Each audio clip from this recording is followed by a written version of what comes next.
ABC has indefinitely polled Jimmy Kimmel Live over comments he made about Charlie Kirk's assassination when he painted the shooter as a MAGA conservative.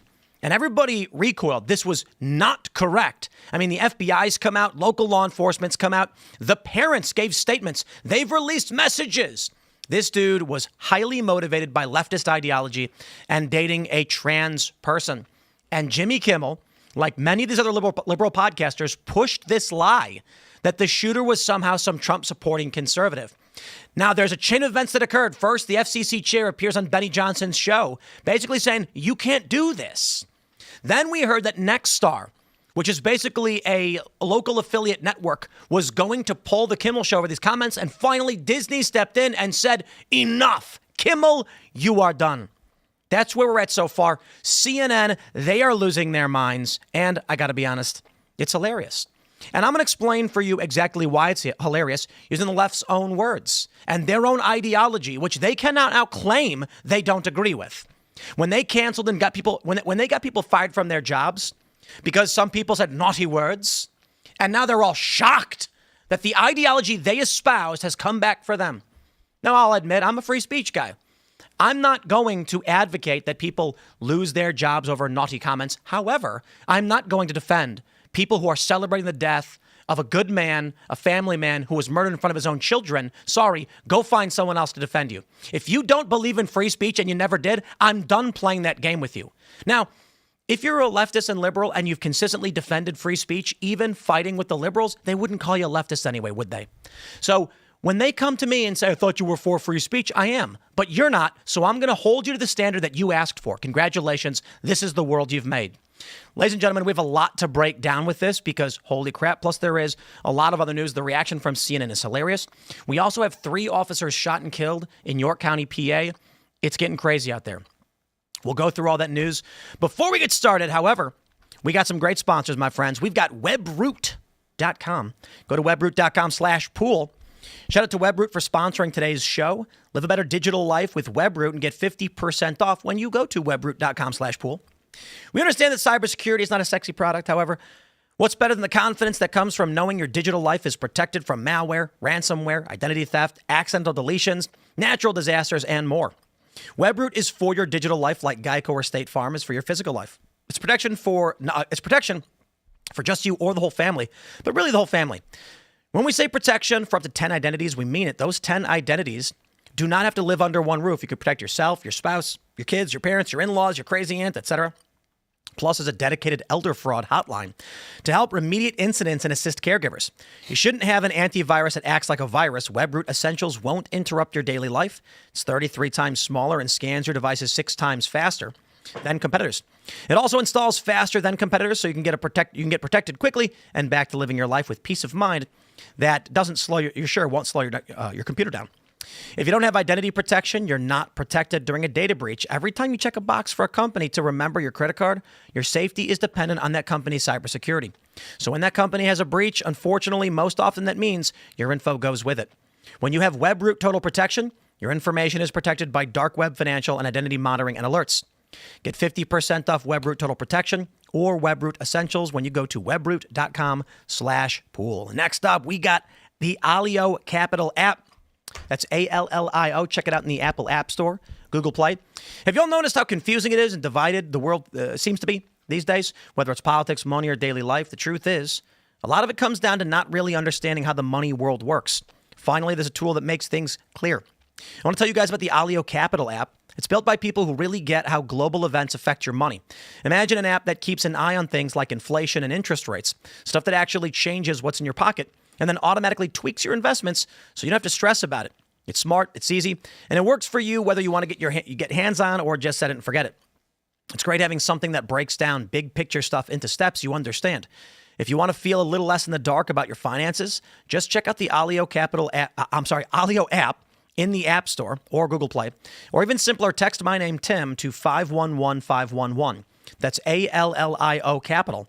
Text Tim to 511-511. Just remember, every investment has risks. Nothing is a sure thing, but I think the Alio app makes understanding and growing your money a whole lot easier. Standard text fees applies. This is a paid sponsorship. Shout out. Don't forget to also, my friends, smash the like button. Share the show with everyone you know. We've got a big show for you tonight. Lots of news and some updates and information on the Charlie Kirk assassination. Some of what we're hearing, it's on the ground reporting and stories from individuals who are directly impacted. And so what I want to stress is, we're going to gloat over Jimmy Kimmel. And then I'm going to show you a statement from a man who was there, and you are going to understand exactly why we are outraged, why we are angered, and why the left, this is what they asked for all those years ago, now coming to bite them in the arse. And it's what they asked for. So, again, smash the like button. Joining us tonight to talk about this and so much more, we got Will Tanner. Hey, Tim. Thanks for having me on. Who are you? What do you do? Yeah, so I started a company with a few business partners called the American Tribune when I was in law school. And now I've turned that into what people probably know me for. I'm the Rhodesia guy on Twitter, or at least that's what a lot of people know me as. But I primarily talk about the South Africanization of America and how these twin trends of race communism and anarcho-tyranny are really destroying what our ancestors built, and how Western civilization as we know it is crumbling because of these trends and because of the destruction wrought by them. And so using lessons from history, primarily Rhodesia, South Africa, the Belgian Congo, which I write about on my Substack, that's what people know me for, and it's what I'm trying to teach about so that we can avoid the same fate for ourselves. Interesting. It'll be fun to talk about all that. We got producer Tate. What's going on, guys? Tate Brown here, holding it down. Happy to be here. Guys, it's Brett. It's been a while. It's been like 3 weeks. I'm normally doing Pop Culture Crisis Monday through Friday, 3 p.m. Eastern Standard Time, but tonight, let's talk politics. Hello, everybody. My name is Phil Labonte. I'm the lead singer of the heavy metal band All That Remains. I'm an anti-communist and counter-revolutionary. Let's get into it. From Variety.com, ABC polls Jimmy Kimmel Live indefinitely after host Charlie Kirk comments. Disney said it would take Jimmy Kimmel's popular late-night show off its schedule indefinitely after one of the biggest owners of TV stations in the U.S., Nexstar Media, said it intended to preempt airings of the program following remarks the host made about the killing of conservative activist Charlie Kirk. Nexstar said Wednesday that its owned and partner television stations affiliated with ABC Television Network will preempt Jimmy Kimmel Live for the foreseeable future, beginning with tonight's show. The company said it strongly objects to recent comments made by Mr. Kimmel concerning the killing of Charlie Kirk and will replace the show with other programming in its ABC-affiliated markets. In his monologue Monday night, Kimmel said that the MAGA gang was trying to score political points off Kirk's murder. Now, we know this. I'm going to play the clip for you, which we've got here. Daily Wire says this is why his show got pulled. Just take a listen.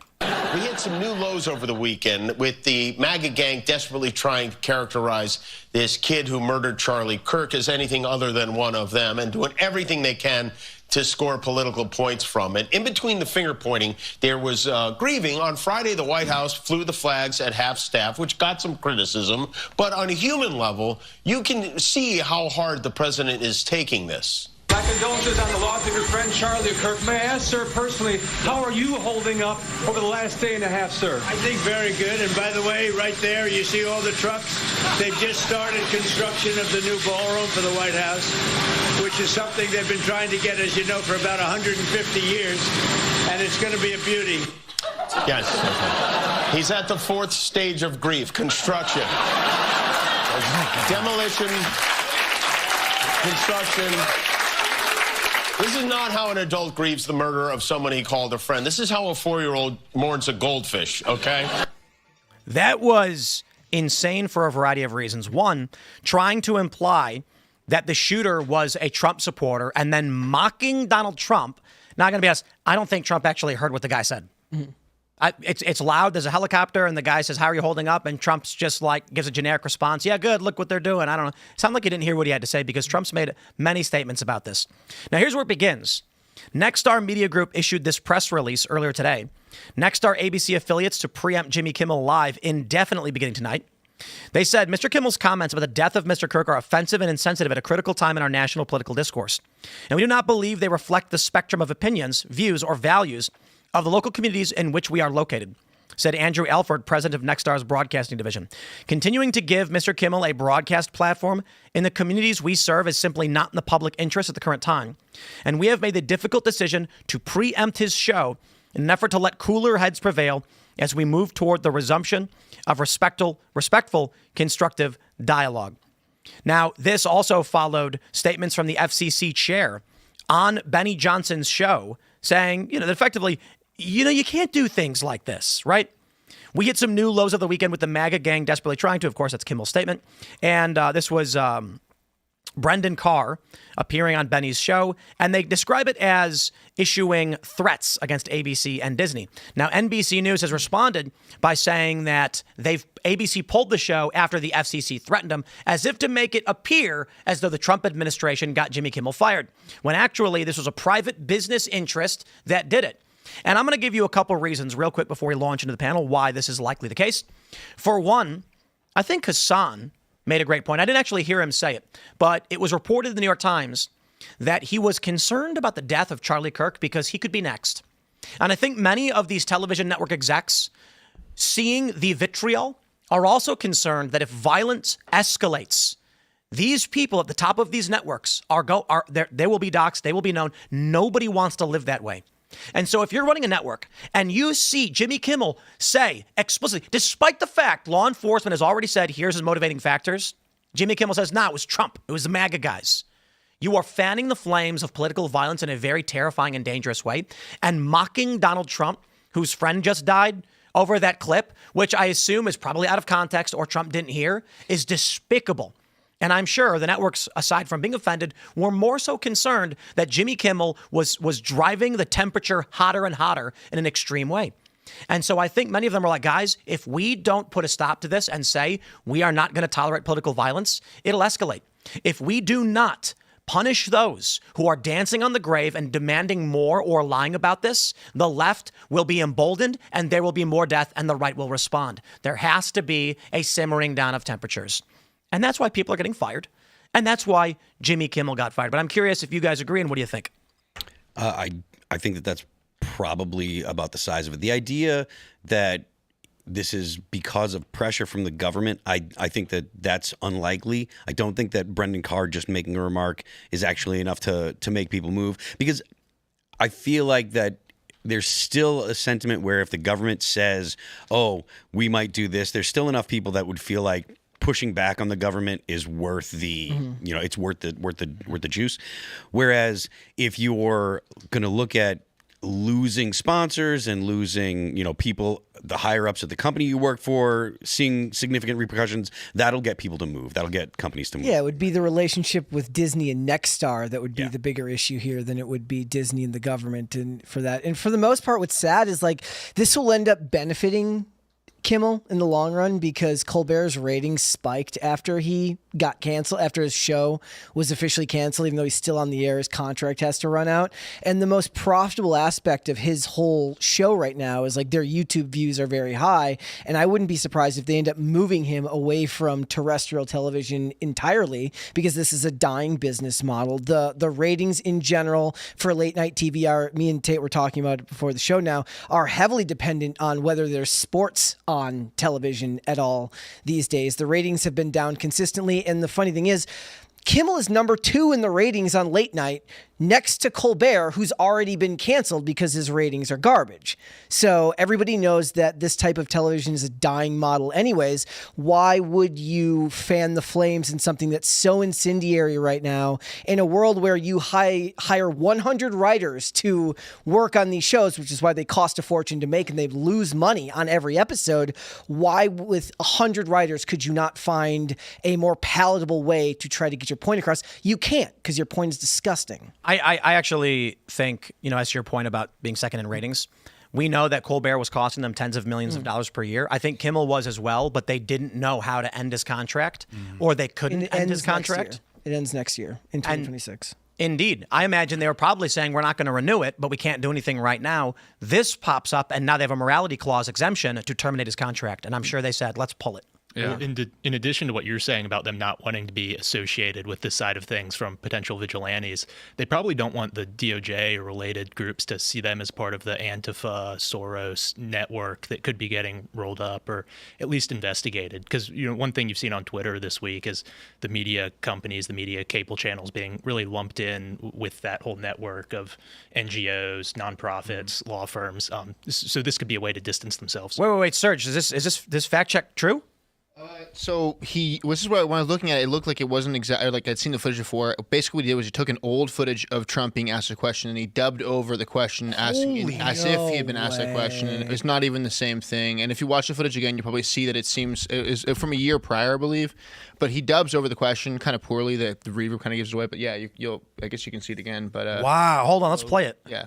See how hard the president is taking this. My condolences on the loss of your friend Charlie Kirk. May I ask, sir, personally, how are you holding up over the last day and a half, sir? I think very good. And by the way, right there, you see all the trucks. They've just started. So wait, what? I'm trying from what I'm understanding when I've asked AI about this. From what I understand is that it was from a previous clip. I don't think that's from the same thing. They just dubbed the audio. Right. So I don't know if I believe that, man. That's I don't know. huge. I'm not sure. I would explain why it got canceled. Yeah, like that's what I'm Serge asked AI, and it said that the clip of Donald Trump originally aired in 2024, and so you what did you ask ChatGPT this right now? Yeah, basically, what I know. I asked Grok. I haven't asked any other AIs. I just did when I first heard you talk about it. So I'm trying to figure it out right now. Let's fact check that because that sounds crazy. Yeah, Kimmel played. It's what it's telling me is Kimmel played the 2024 clip in the September 16th, 2025 monologue to mock Trump's unrelated response in a hypothetical context.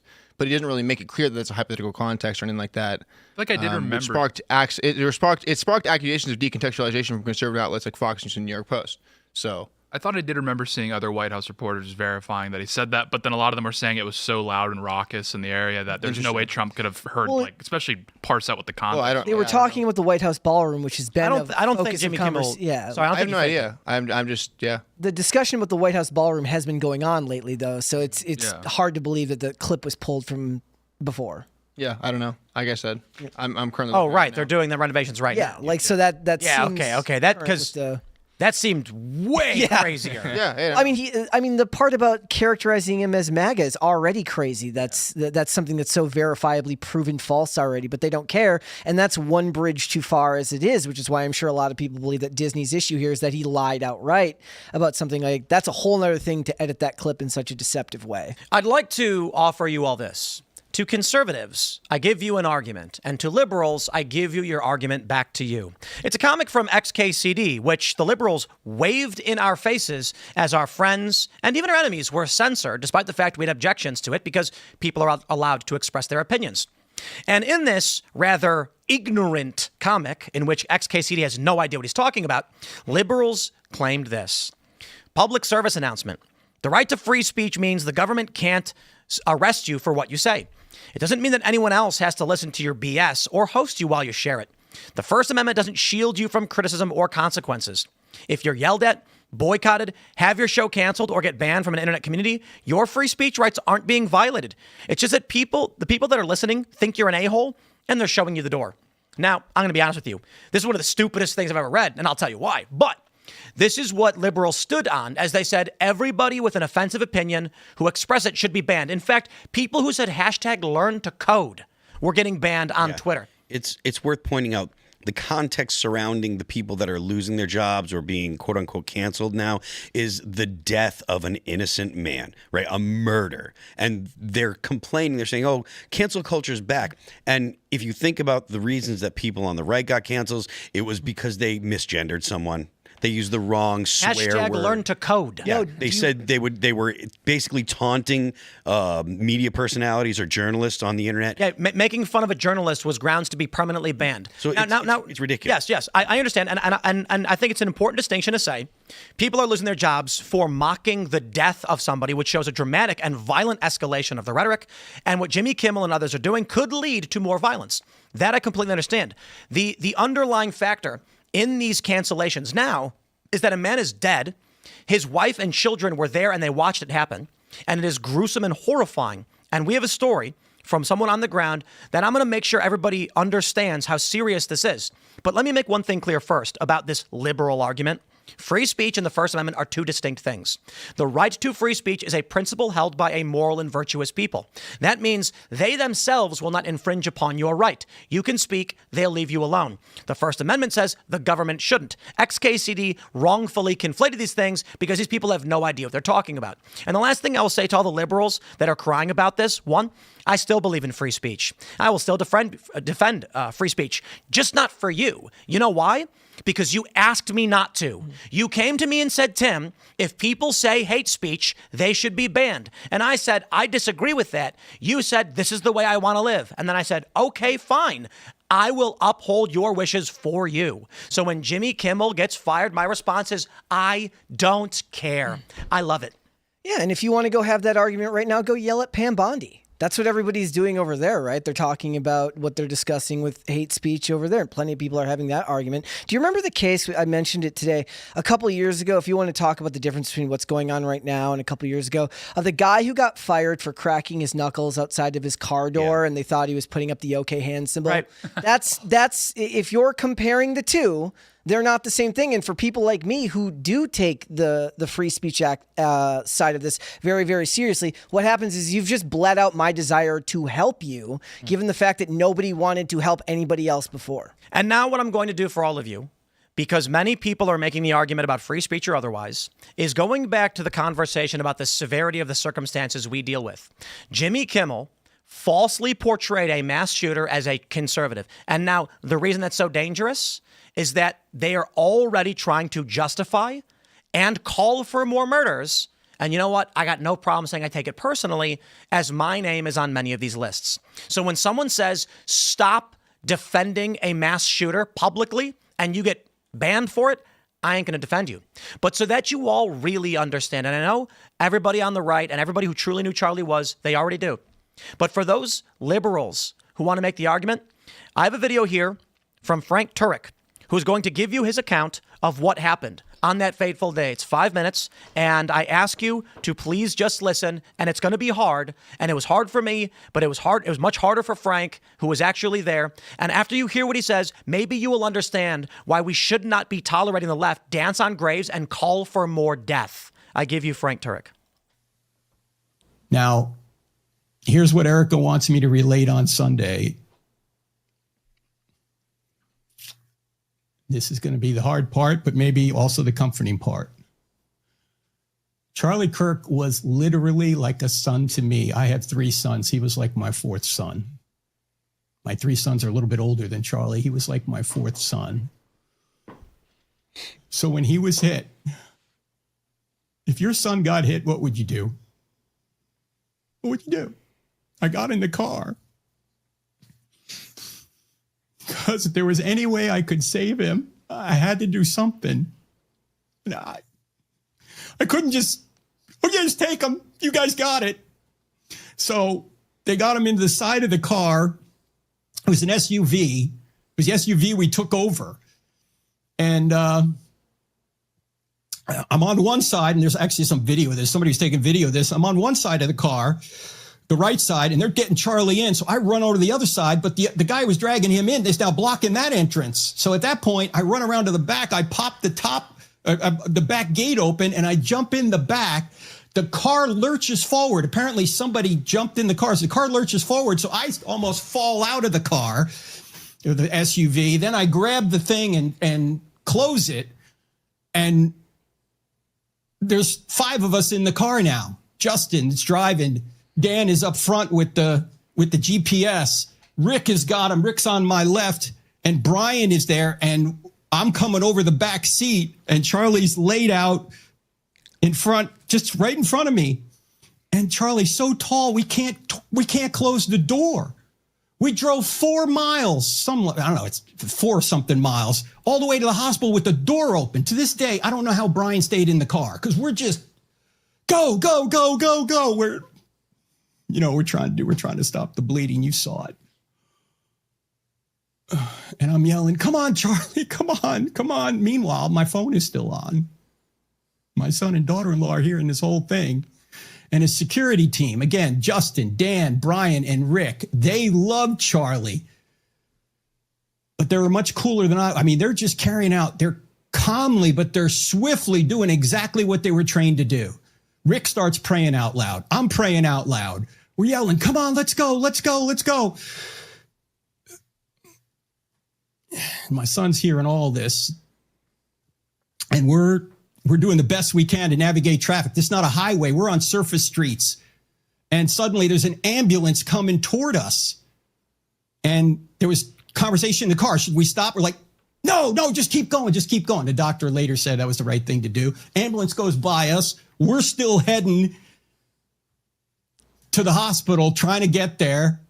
At one point, somebody says, let's get there in one piece because we're cutting through intersections. We're just beeping the horn. This is not a emergency vehicle. There's no lights. There's none of this.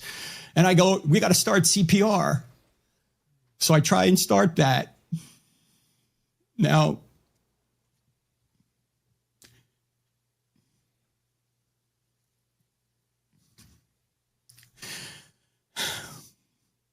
Charlie wasn't there. His eyes were fixed. He wasn't looking at me. He was looking past me right into eternity. He was with Jesus already. He was killed instantly and felt absolutely no pain. That's what I was told later. But of course, we had to try. And by the way, there was just nothing any of us could do about it. We were giving him CPR, but nothing was happening. It wasn't like if we had better first aid or we had better medical facilities or we were faster to the hospital, we could have saved him. We couldn't. So if that's any comfort at all, Charlie didn't suffer. He was gone. He was with Jesus, absent from the body, present with the Lord. That's where he was. Now, it is true, when we got to the hospital and they started working on him right away, they did get a pulse back. And so Rick and I were everyone's praying. We're just praying for a miracle. We had a small sliver of hope. And the doctor later said that we got a pulse because Charlie was a very healthy man, but the shot was catastrophic. So 20 or 30 minutes later, the surgeon came out and said he was dead. I hope people hearing that story and that account of what happened understand why we are not playing any games. This is not a question of someone saying naughty words and you felt insulted. This was an innocent man who asked for speech and debate, who was moderate politically. And it's funny when these liberals are like, this is moderate, and they show him saying things like no abortion should be allowed. And I'm like, have you met a Christian ever in your life? That's the middle of the road Christian position. There are some Christians who are like, we should like have prison and jail for people who get abortions, like even the women. And Charlie was a moderate on this issue. And he was murdered in cold blood by a lunatic. And it sounds like, with the FBI currently investigating some of these terror groups, these Antifa cells, that there may be more people involved. We don't know. It's been reported that he was a lone shooter. The messages seem to convey that, but nobody really believes those messages, and we don't know exactly. But it was reported earlier today that I believe they did bring in, I got to fact check this one, but this was relayed to me by some, I'll just call it security and law enforcement professionals, that they have brought in individuals associated with the Discord for questioning, and I'll fact check that one. So Jimmy Kimmel coming out and saying the shooter was MAGA, when you have stories like this and the severity of what we're dealing with, is one of the most insane and dangerous things you could possibly do. And I will stress, I don't want to see people lose their jobs for having bad opinions, but I will also stress, Jimmy Kimmel being able to go onto his show to several million people and lie to them about the state of politics in this country is driving the political violence. And that's just it. So when the network says you insulted a man grieving his friend, you claimed and lied. Now think about what that does to ABC when they have to issue a retraction because it was false, egregiously false. They don't want to do that either. They're going to be facing some suits, who knows what. So they said, that's it, we're done. Not to mention his show is probably losing money. But I hope people, I apologize for people who maybe didn't want to hear that story, but I think it's very, very important everybody did. Well, to your point about violence and what's going on, what Kimmel was trying to do there is what the media did in the 70s with the Weathermen, with the family, particularly with the Black Liberation Army, where you have these leftist Marxist radicals who are murdering dozens of people, planting bombs, blowing up buildings, and the media is claiming either it's not happening or we don't know what their motives are. We don't know if they're an organized group, which is, of course, what they've said about Antifa as well.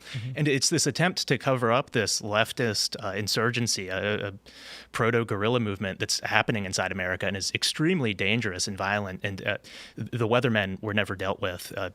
Chase Boudin, who was one of the top people in the Wren Collective and really helped Soros push this soft-on-crime policy all over America. He's the son of Kathy Boudin, who helped murder someone during an armed car robbery and never really faced justice for it over than some time in prison. Similarly, Obama's mentors, Bill Ayers and Bernadine Dorn, Weathermen, never faced jail for bombings. They think they can get away with it this time like they got away with it for a decade in the 70s, and that can't be allowed to happen. So I think Kimmel's firing is very important on that front. Let's take a listen to, we got this from Mediaite. America is a less free place. Brian Stelter aghast at ABC's chilling decision to suspend Jimmy Kimmel.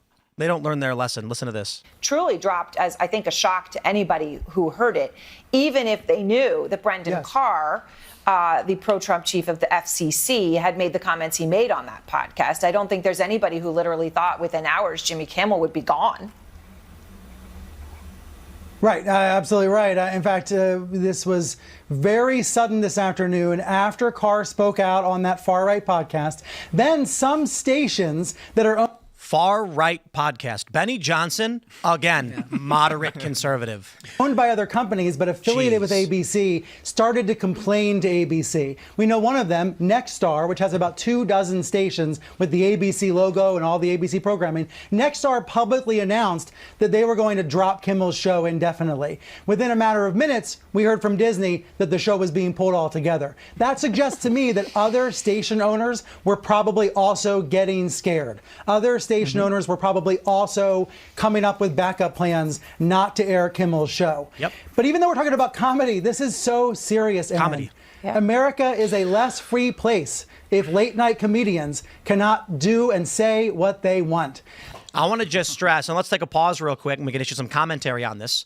We all know what Jimmy Kimmel did. He lied about the motivations of the shooter, which creates a shield for the shooter. When the liberals come out and say he was actually a conservative or from a conservative background and the bolts never were engraved with anything and he wasn't this, and what they are doing when they lie about the shooter, when they lie about Charlie and issue fake quotes, they're effectively saying to the liberal who watches CNN or Kimmel, who is scared that the values that they've supported have led to a death, they're telling you, no, don't be upset over this. Charlie was a very, very bad man, and don't worry. The shooter was actually a Trump supporter. Keep on doing what you're doing, which resulted in this shooting. That's why it needs to stop.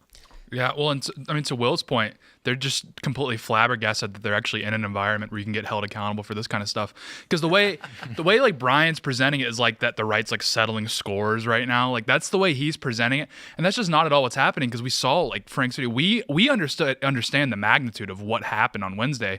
They don't. They think that this is just some flippant thing that we're freaking out over. And so it's like, yeah, they're just so confused that they can actually be held accountable for this, nonsense that they're spewing. Well, and on the point of being held accountable, free speech, as Tim was saying earlier, is really, it's not a law, it's a culture. And as a culture, it's a set of duties and responsibilities. So if you have one side that's advocating for terrorism against the other side and celebrating murder, of course the other side's not going to find that okay. You're no longer part of that culture because you've intentionally distanced yourself from it for temporary political advantage or to support something far more awful than that, which is what they're now doing. Yeah. If you look at what it looks like when you look at all the people that were treating this situation the way they were, the people that were saying awful things about Charlie, the people that were celebrating his death. There was people who were talking about the Gen Z aspect of it, the young people on TikTok who were doing so. But then you have the group of the aging boomers and the Gen Xers who do still find this type of television relevant, who find this lie very easy to swallow because it reaffirms their worldview and it absolves them of any guilt that they may feel. And you can't change the culture and you can't find people a way to a better understanding of one another if you can't even trust either group to be honest with one another about what's going on. All you have to do is listen to what the pundits were saying, and you know where they stand, right? So Aaron Burnett said, I think it's Aaron Burnett, right? Said Trump aligned FCC. You never heard anyone say Obama aligned FCC. To be fair, you do hear people say Obama appointed judges. Obama appointee, but for the most part, the only time that's mentioned is if it's in the context of something that is actually partisan. This isn't partisan. Jimmy Kimmel said something terrible about a dude that was murdered, and then the same thing with Brian Seltzer. He was like, he calls Benny Johnson far right. Anyone that doesn't, that's to the right of the bulwark, which is essentially center left now, is considered far right. It's ridiculous. They never give you an example of what the appropriate level of right is. Well, because there is no appropriate level of right. And this is where it broke down for them. Because Charlie Kirk was middle of the road conservative, like moderate conservative. He was almost he's just a conservative. There's nothing, and he holds traditional religious opinions. So what the memes started coming out was when they claimed it was the further right that killed him, even though he was already the far right. There were memes of people on the left. You go to Threads, and they're saying, you mean there's a further right group worse than Charlie Kirk? And everyone's like, is this a joke? Yeah. And it's because that's the world they live in, watching garbage like CNN. Now, and I'll just say this. It is Colin Wright's meme personified. The right hasn't really moved. And the left has gone so far off the deep end. Yeah. Centrists are now right-wing to these people. Benny Johnson is far right. Yeah, I mean, if you were a Bible-believing Christian 30 years ago, and you're a Bible-believing Christian today, you're essentially the same guy. No. They've moderated. Charlie Kirk said gay people should be welcome in his movement. Yeah. Like, this is but for the most part, I mean, like, there were always Christians that said, look, you hate the sin, not the sinner. So you don't hate gay people. You hate their lifestyle, or you hate that they're sodomites or whatever you want to call them. But the fact of the matter is, there were always people that were like, look, we can be around them, we can talk to them, we can treat them as we can be friendly with them. We can treat. You want to be polite. You want to be nice because you want them to feel like they can come out of the lifestyle that they're in and come to Christ, right? That was the argument. And I agree. However, the mainstream position, even 15 plus years ago, from the conservatives was, we won't accept gay marriage. And many people who are middle of the road, moderate, or default libs switched to Trump when the choice was Hillary or Trump, because Trump was actually more socially liberal. Trump unfurled a pride flag on stage at the RNC, and a lot of middle of the road people were like, I can vote for that now. Trump created a big tent party where moderate and disaffected liberals said, Hillary's nuts, Trump's the right answer. Charlie Kirk famously argued with people saying that gay people should be welcome in their movement. And there's one video that's got millions of views where he tells a young gay man, I don't judge you, and you shouldn't judge yourself, and introduce yourself based on the actions, what you do in private.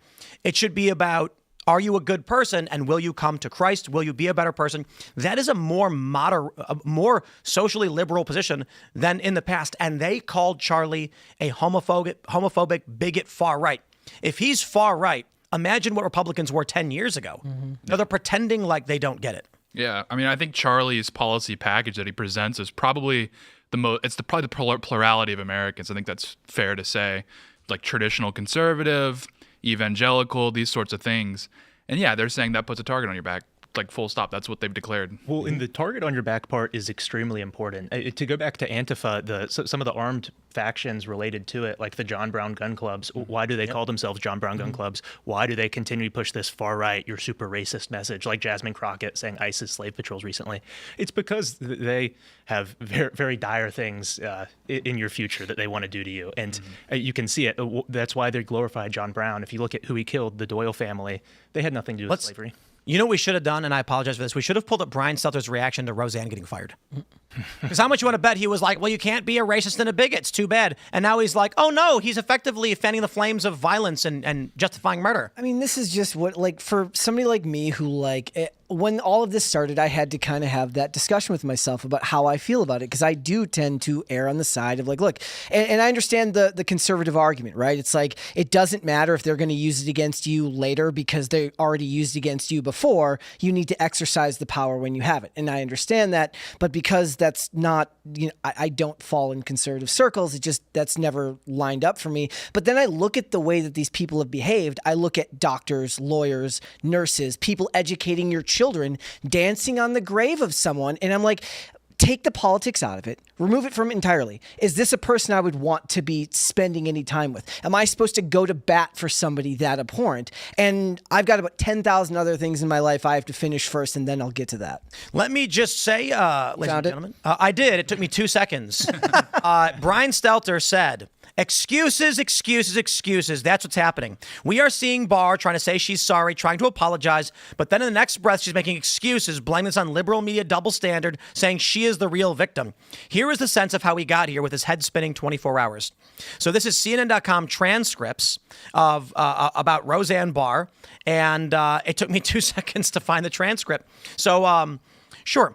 But Barr undermining her own apology with a torrent of retweets from fans portraying her as a victim of a liberal double standard. The comedian also retweeting a number of fake and offensive posts, including this fake yearbook quote, claiming Jarrett wanted to change America to be more like an Islamic country, also later deleted. Jarrett is taking the high road, responding to Barr's initial tweet on Tuesday. Thank you, Brian Stelter. How terrified were you that Roseanne Barr posted a dumb joke on Twitter and got fired over it? No. You are a hypocrite and a liar, and your words mean nothing. But you know what? It was bad that people got fired for jokes. It was worse that people got fired for jokes they made 10 years ago. It is extremely terrifying when young men are gunned down in cold blood and then Jimmy Kimmel lies about it. Other liberals lie about it. They call for more. They dance on his grave and they put out lists with people's names on it. Again, very personal because my names are on those lists. My name's on that list as well. So Brian, maybe you need to take a step back and go to confession or something. Very real.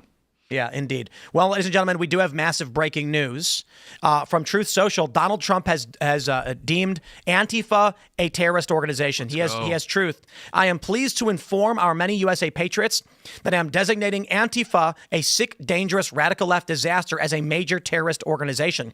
I will also be strongly recommending that those funding Antifa be thoroughly investigated in accordance with the highest legal standards and practices. Thank you for your attention to this matter. Let's go. Let's go. Yeah, this is exactly what needed to happen. Dude, we have so many options now that Antifa's been declared a terrorist organization. This opens up a war chest of options to really go at the throat here. What are you talking about? It's a decentralized group. They don't even have a leader. You know my favorite thing was? That famous clip where Trump is debating Biden. And he says, Antifa. And then Biden goes, Antifa's an idea. The real threat's white supremacy. White supremacy's an idea too, you moron. Antifa is an international association. They fly a banner. They have chapters. Right. They have cells. With merch. You can't say you're not a group and have merch. Those are mutually exclusive ideas. Like bumper stickers. Yeah. So let's try and let's clarify as much as we can. There are Antifa cells. They fly the banner. They have a shared flag. But these groups are specific. So they'll call themselves like Insert City Antifa or something banner Antifa.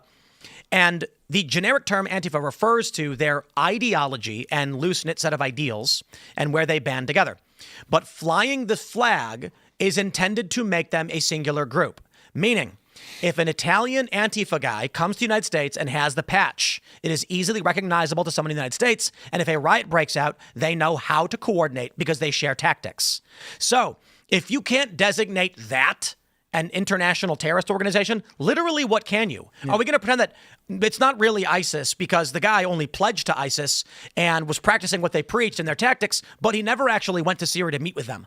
No, he's flying their banner. It is a group. And there are cells all over the world. So some have argued you can't create domestic terror organizations. And that is my understanding is true. Some have said I'm wrong, but it doesn't matter. Antifa's international.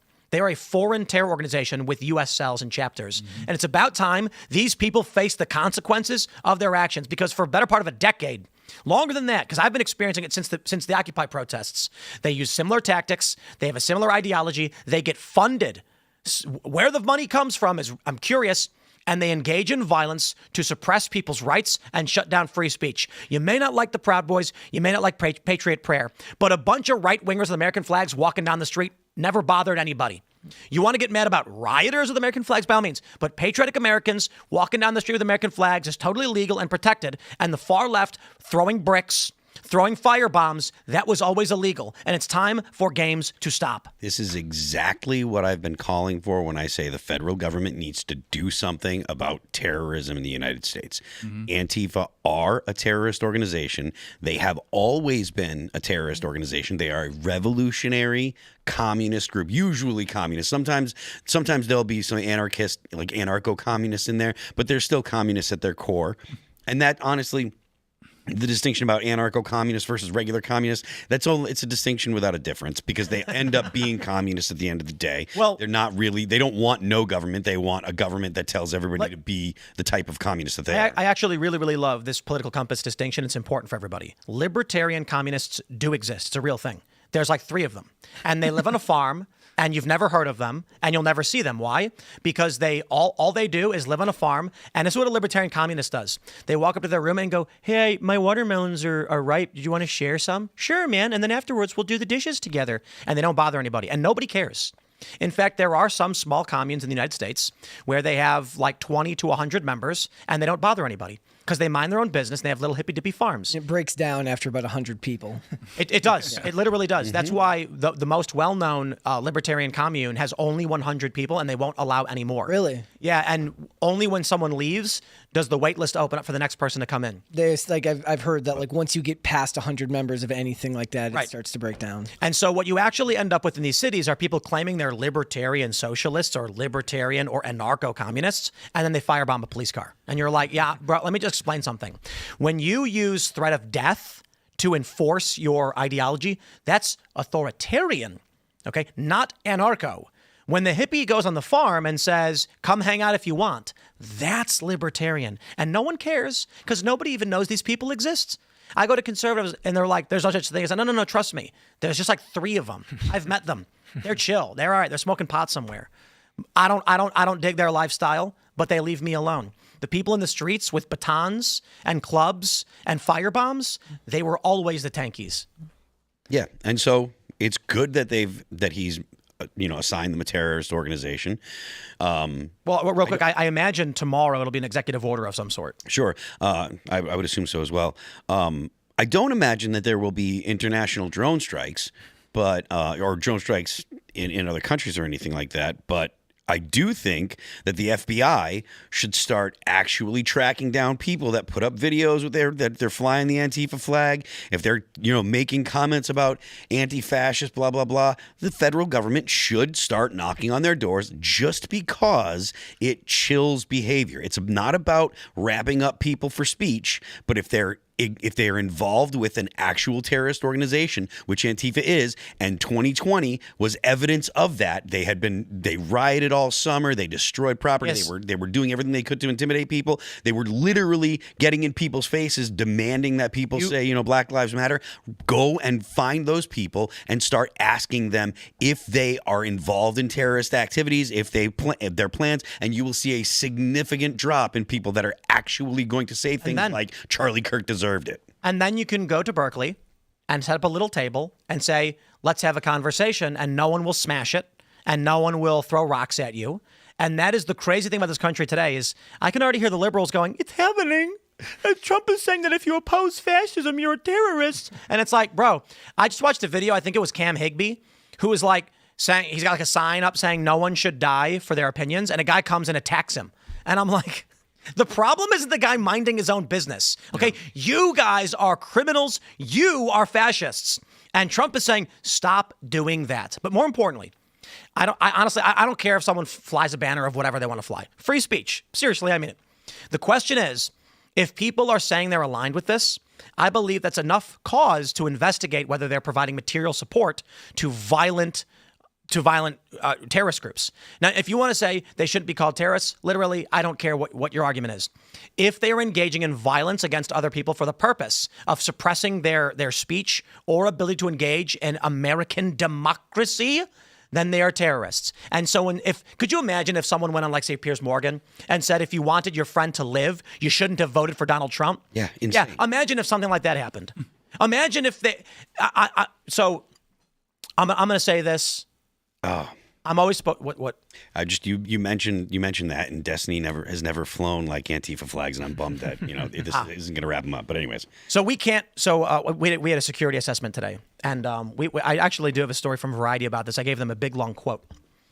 We did initially cancel the college event that I was going to be doing because I had actually reached out to Charlie some time ago, and I said, I'll paraphrase, but I was like, dude, this is awesome what you were doing. I'm a huge fan of this. I would love to do things like this. I saw what he was doing, how effective it was, and I was like, man, I wish I could be like Charlie and I could do this too. And he responded with, let's get to it. Let's make it work. So we're both busy guys. We're working out what we're doing with AmFest, whatever's going to go on. I'm not entirely sure yet.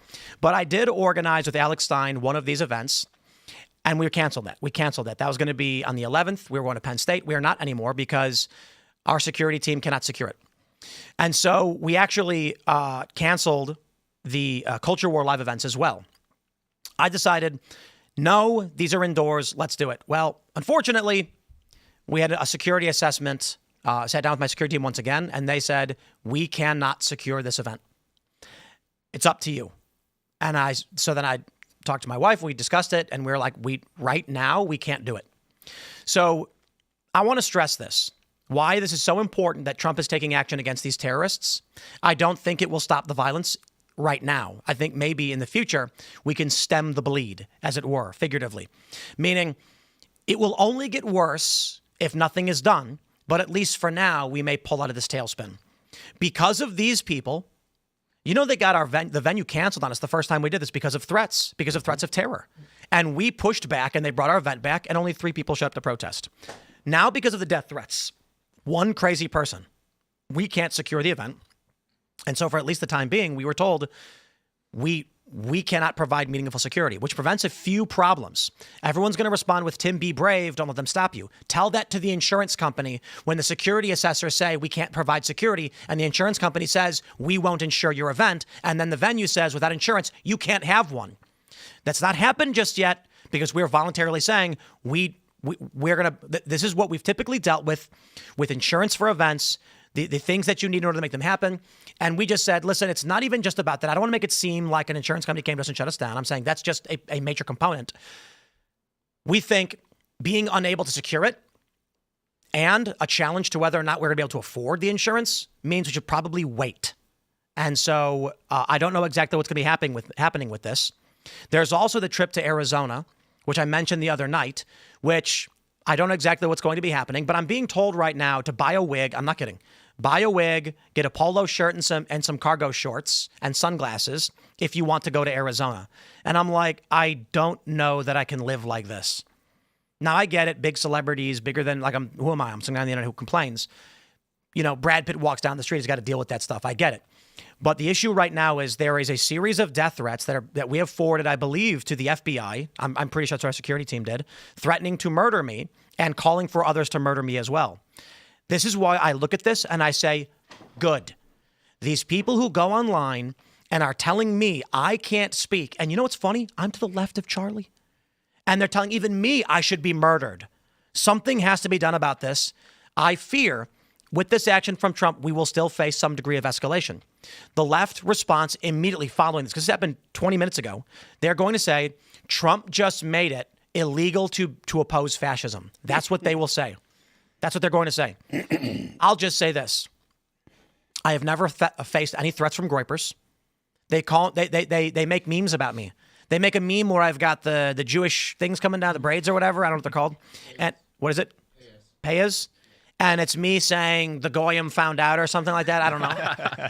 That's the worst thing they've done to me. Yeah. They've been like, you like Israel. And I'm like, bro, what are you talking about? That's it. The left sends me death threats all the time. All the time. We have these creepos.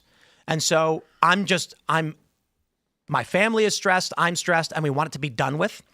And hopefully this pulls us out of the tailspin and puts a stop to a decade plus, maybe 15 years or more of extreme violence from far left, deranged lunatics who are given protection. Yeah. The protection is the worst part too, because for a long time, I think to the general public, people who don't follow politics very, very closely, when they think of domestic terrorism, they don't think of it as a left-wing concept. They think of it as almost entirely a right-wing idea, despite the fact that they can't really give you modern examples of what that actually looks like.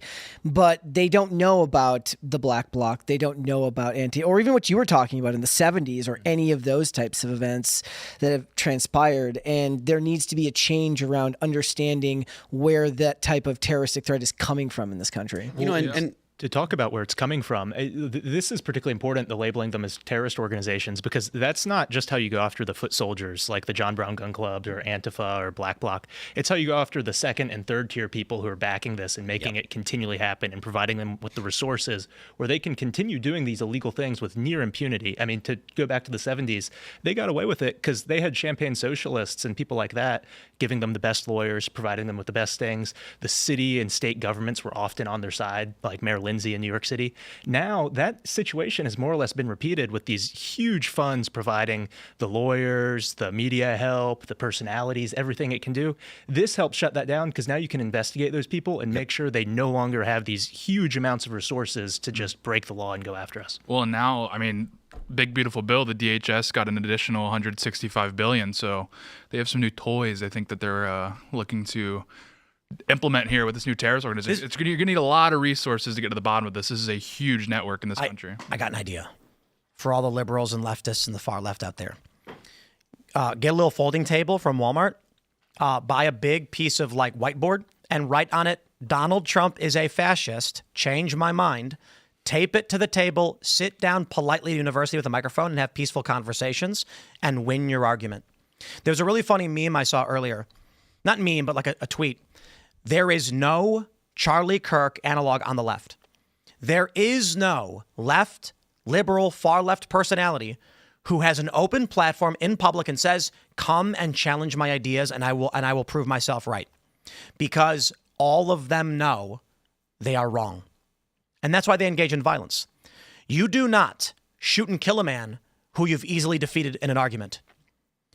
And I think it was George R.R. Martin in Game of Thrones said, when you tear out a man's tongue, you don't prove him wrong. You simply show the world you fear what he might say. So when they killed Charlie Kirk, what were they admitting? He's right. And we can't win. Well, they say they're against fascism. Can any of them define fascism as like you? No one on earth can define fascism. Like at all. Like they're just like, oh, it's my dad. Mainstream evangelical. No liberal can. You talk to most conservatives and they'll give you the basic breakdowns of what fascism is. Right. There's a few different views. One is the lucrative merger of corporation and state. That's the one I was always... The corporation basically follows in lockstep what the state wants it to do, effectively creating a totalitarian system where it's not communism. The state isn't telling you where you have to work or what you have to do, but businesses only function for the purpose of the state. However, there's an easier way to describe it because these economic functions vary from country to country. It was totalitarian traditionalism. It was an authoritarian structure with a traditionalist bent. And communism was authoritarian or totalitarian progressivism. The communists wanted to erase all history and make you live in these equal little boxes. And the fascists were like, restore the natural order. So they were the two extreme ends of traditional or progressive. They call you a fascist because you hold some traditional values, which is psychotic. You can be a liberal and not a commie. You can be a conservative and not a fascist. That's just that simple. To them, literally every conservative is a fascist. And any I guess, apostate of liberalism, even if you're not conservative, is still a fascist. Yeah. So they've lost the plot. Tim gives that eloquent breakdown, going to the nitty-gritty of the ideologies, and then you ask a liberal, and they just describe like a Southern Baptist. Like my dad. Yeah. My dad. My dad tells me I can't do things. That's fascism. Yeah, literally. That's why I don't like my dad. That's fascism. But the point that you made, Tate, earlier, going for the organizations that fund, the NGOs and going after them, or was it Was it you that made it? Oh, yeah. Okay, sorry about that. But that's going to be the thing that really pays off, right? That's where you're going to really get the most bang for your buck, because it's easy to take care of the crazies on the streets that are going to throw bricks because they're crazies. They're going to look for a reason to get buck wild or whatever. If there's a riot, they're going to go out there. If they've got someone that eggs them on, then they'll do something. But they're kind of crazy. They're people that are, they're loose cannons. They're people that don't have a whole lot going on in their life.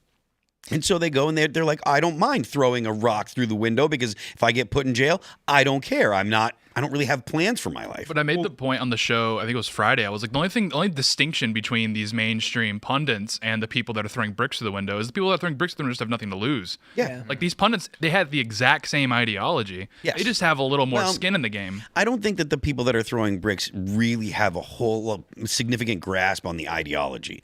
They're the ones that are a little more on the anarcho side. Sure. And they have less they have a less coherent worldview than the organizers that use them. Yeah, They're useful bio-Leninists. idiots. They hate beauty because it exists. Yeah. They hate order because it exists. We've got a little bit more news on the Jimmy Kimmel thing. Here's a really great sentence for you. When asked by The Hollywood Reporter, the source said that Kimmel was not planning on apologizing. He felt that what he said did not require an apology. That's why he got shut down. So he lied and doesn't feel that his lie requires an apology. Yep. Indeed. And so, this is the latest development on the matter. We have other big news from Variety. South Park delays new episode hours ahead of airtime because creators didn't get it done in time. They say, apparently, when you do everything at the last minute, sometimes you don't get it done. This one's on us. We didn't get it done in time. Thanks to Comedy Central and South Park fans for being so understanding. Tune in next week. I'm going to tell you what really happened, and it's just my opinion, but the South Park's been doing this for how long? 30 years? 30 years. Have they ever missed an episode? I think that there's a couple of rare examples, but it doesn't matter. They don't issue statements. This is a well-oiled machine, and you don't just show up the day of the... First of all, there was supposed to be a teaser yesterday that never came out. You don't just show up the day and the head of Paramount calls you and is like, where's the episode? Sorry, boss, I just didn't get it done. That's not how it happens. I believe, and I think it's a fair assessment, and I think you'll all agree, South Park was planning to do an episode that was overtly political, likely about Trump, and there's a variety of things that it may have included. Cartman as Charlie Kirk again. Donald Trump doing something that put his life in danger. It may have been as simple as the Trump character gets hit by a car or something. And then Paramount was probably like, no way. Absolutely not. Yeah. And there's a huge history of television shows that have moved episodes around because of, this was happening, unfortunately, a lot during the early 2000s because of school shootings, and television shows would run episodes with dramatized versions of this and that, and then they would have to move it a month, and they'd have to release a statement that said, it coincided with real world events. We're sorry, we had to move it down the line. But in today's day and age, it's a whole different ballgame now. Yeah. They shouldn't have pulled the first episode. Some people have said that they're responsible. I have seen some people tweet that. But the idea that the majority of Trump supporters are anyway mad at South Park, they were celebrating. It was like putting Charlie Kirk in South Park was basically the victory flag on top of the mountain. Yeah, it was an affirmation of his impact culturally. Just because South Park portrayed him as someone they disagreed with doesn't mean that he didn't have... It wasn't a massive compliment to even put him in there. You don't get in South Park unless you have an impact on society. Yeah, well, he made it his profile picture. Yeah. Primarily just thought it was funny. He did what Kristi Noem was supposed to do before somebody wisened her up, which she was mad at first when South Park portrayed her, and then somebody in the know is like, yeah, that's not going to work for you. If you show them that you're mad, they're just going to go even harder at you. So then she I don't know if she deleted that tweet, but then she changed her mind and made it her profile picture because somebody in her camp understood. They're like, it will get worse for you if you're actually upset by this. Well, and I just remember it getting passed around Twitter, and everyone on the right was like, yeah, this is pretty funny. Yeah. It's like a little tacky, but it's funny. Yeah. The episode, did you guys watch it? Yeah. He's debating as if he's Charlie Kirk, and he's actually just giving Charlie Kirk's opinions for the most part, where he's like, why? He's like sitting there drinking the water, and he's like, why isn't a fetus a baby? Why? What? And then Bebe can't answer, and he's like, okay. The worst part about it is like then you draw in the media literacy crowd who's like they're making fun of you because they do that. They did that with the media literacy. The worst people on the internet is the person who says that you can't like something because you don't understand it. Just block them. They're the worst people on the internet. They're like Charlie doesn't understand he's being made fun of because Cartman's the bad guy. So yeah, they don't care. Right? They were doing that when they were doing the Kathleen Kennedy one. Put a chick in it and make it gay. That they're like, yeah, you don't get that Cartman's the bad guy, so they're making fun. It's like, we don't care. They don't care, and you're the one who's the drag on society if you think that I have to interpret whatever media you're talking about in the way that you see it. Yeah, they're like, do you know they're making fun? He's like, really? They are? That's cool ways. Telling me this for the first time. Yeah, literally. I want to stress we don't actually know what happened with the South Park episode. They just said they didn't get it done in time. Again, it's the dog ate my homework. Nobody buys that. Indeed, it's weird they should have statement. Yeah. Because haven't they missed weeks this season? I mean, they could have just released a rerun, and they do that all the time. Yeah. There was a. I mean, they hadn't. I mean, I don't know if they had to release a statement, but they have a schedule that they have to keep to. So, but it would have been a point of interest for a couple of hours. All I know is everyone, like a couple weeks ago, after the Charlie Kirk thing came out, people were like, "Isn't that new? South Park supposed to come out this week?" And then everyone shrugged because it didn't. And I'm like, I have no idea. They could have said nothing, and people would have been like, "Meh." Yeah, I don't know. But I guess when you're getting paid $30 million. So I think the strong probability is there is a secret episode of South Park that you can't see. It'll come out later. I think they'll end up releasing it later. Yeah, if it exists. Yeah. I mean, it could literally be because if I remember correctly, this appears on both. Is it on Comedy Central and on Paramount? Right? That's the same thing, isn't it? Okay, but I'm saying, like network, if it's appearing on cable or TV, they have to worry about advertisers and advertisers getting pulled. If it's just going on Paramount Plus, because that's what happened with the Charlie Kirk episode, is they removed it from network TV, but they left it on Paramount Plus. You don't. Somebody can fact check me if I'm the Kirk episode. Yes, I believe it was. I went to Paramount Plus and I couldn't find it. Okay, they removed it from there. Okay, so no, I don't know. Like, I'm looking into it heavily. Like, the idea is like you have to find advertisers for the network version, and you're gonna have a lot harder time selling that than you are if you're just putting it on your streaming platform. Somebody in the chat will know whether it's up on Paramount Plus still. I'm waiting to see if there's like some reaction on X to Trump designating Antifa terror organization, but. Well, one thing on that's important to remember with the organizations we were talking about, George Soros's Open Society Foundation, where did it get its start? South Africa, during the terror campaign being waged by the ANC against the government that ended in the horror show that South Africa now is. So being able to cut these people off and cut off the funds to where they're going, I think could have a really huge impact that we haven't thought of, because it could stop the color revolutions that have been ongoing in all our countries for decades now. Yeah, I mean, there's a lot of paper trails, et cetera, et cetera. So we just got some breaking news too. I'm going to pull this up from Nick Sorter on Jimmy Kimmel. So much going on. Well, Sinclair stepped up, and I think this was it. Was it Stelter who was saying this, that likely other networks were who brought that up? Was that other networks were likely making moves against Jimmy Kimmel, which is why ABC was forced to respond. So take a look at this from Nick Sorter. He says, breaking, it just got worse for Kimmel. Sinclair Broadcast Group, who owns 24 ABC stations in major cities, announces... you gotta let me finish this. They'll be filling Jimmy Kimmel's time slot with a tribute to Charlie Kirk. They're also demanding Kimmel make a meaningful personal donation to the Kirk family and Turning Point USA, as well as a direct apology to Erica and the kids. Incredible. Mr. Kimmel's remarks were inappropriate and deeply insensitive at a critical moment in our country, said Vice Chairman Jason Smith. Sinclair gave much credit to Brendan Carr, FCC, saying, we appreciate FCC Chairman Carr's remarks today, and this incident highlights the critical need for the FCC to take immediate regulatory action to address control held over local broadcasters by the big national networks. So the big national networks blame the FCC, and then now they're saying that it's the other, that it's not them. What? So they're saying that. Can you read the last part again? Sinclair gave much credit to Brendan Carr, saying, we appreciate FCC Chairman Carr's remarks today, and this incident highlights the critical need for the FCC to take immediate regulatory action to address control held over local broadcasters by the big national networks. I mean, is this the worst thing in the world if the FCC is putting weight? I mean, that's kind of like their job. If there's this insanity being spewed on national airwaves, isn't that the FCC's purview? I mean, to mitigate political violence. I mean, that's what we've been arguing this whole time. I think that's the best point, considering the fact that this is political violence, right? There's no question about Radio Rwanda level. It was a terrorist attack, and this is something that I'm going to beat this like a dead horse. This wasn't just a murder. This was a terrorist attack intended on getting conservatives to stop speaking their mind. Because again, Charlie Kirk's whole spiel was, I'm the guy that wants to talk to you. I want to do the debate.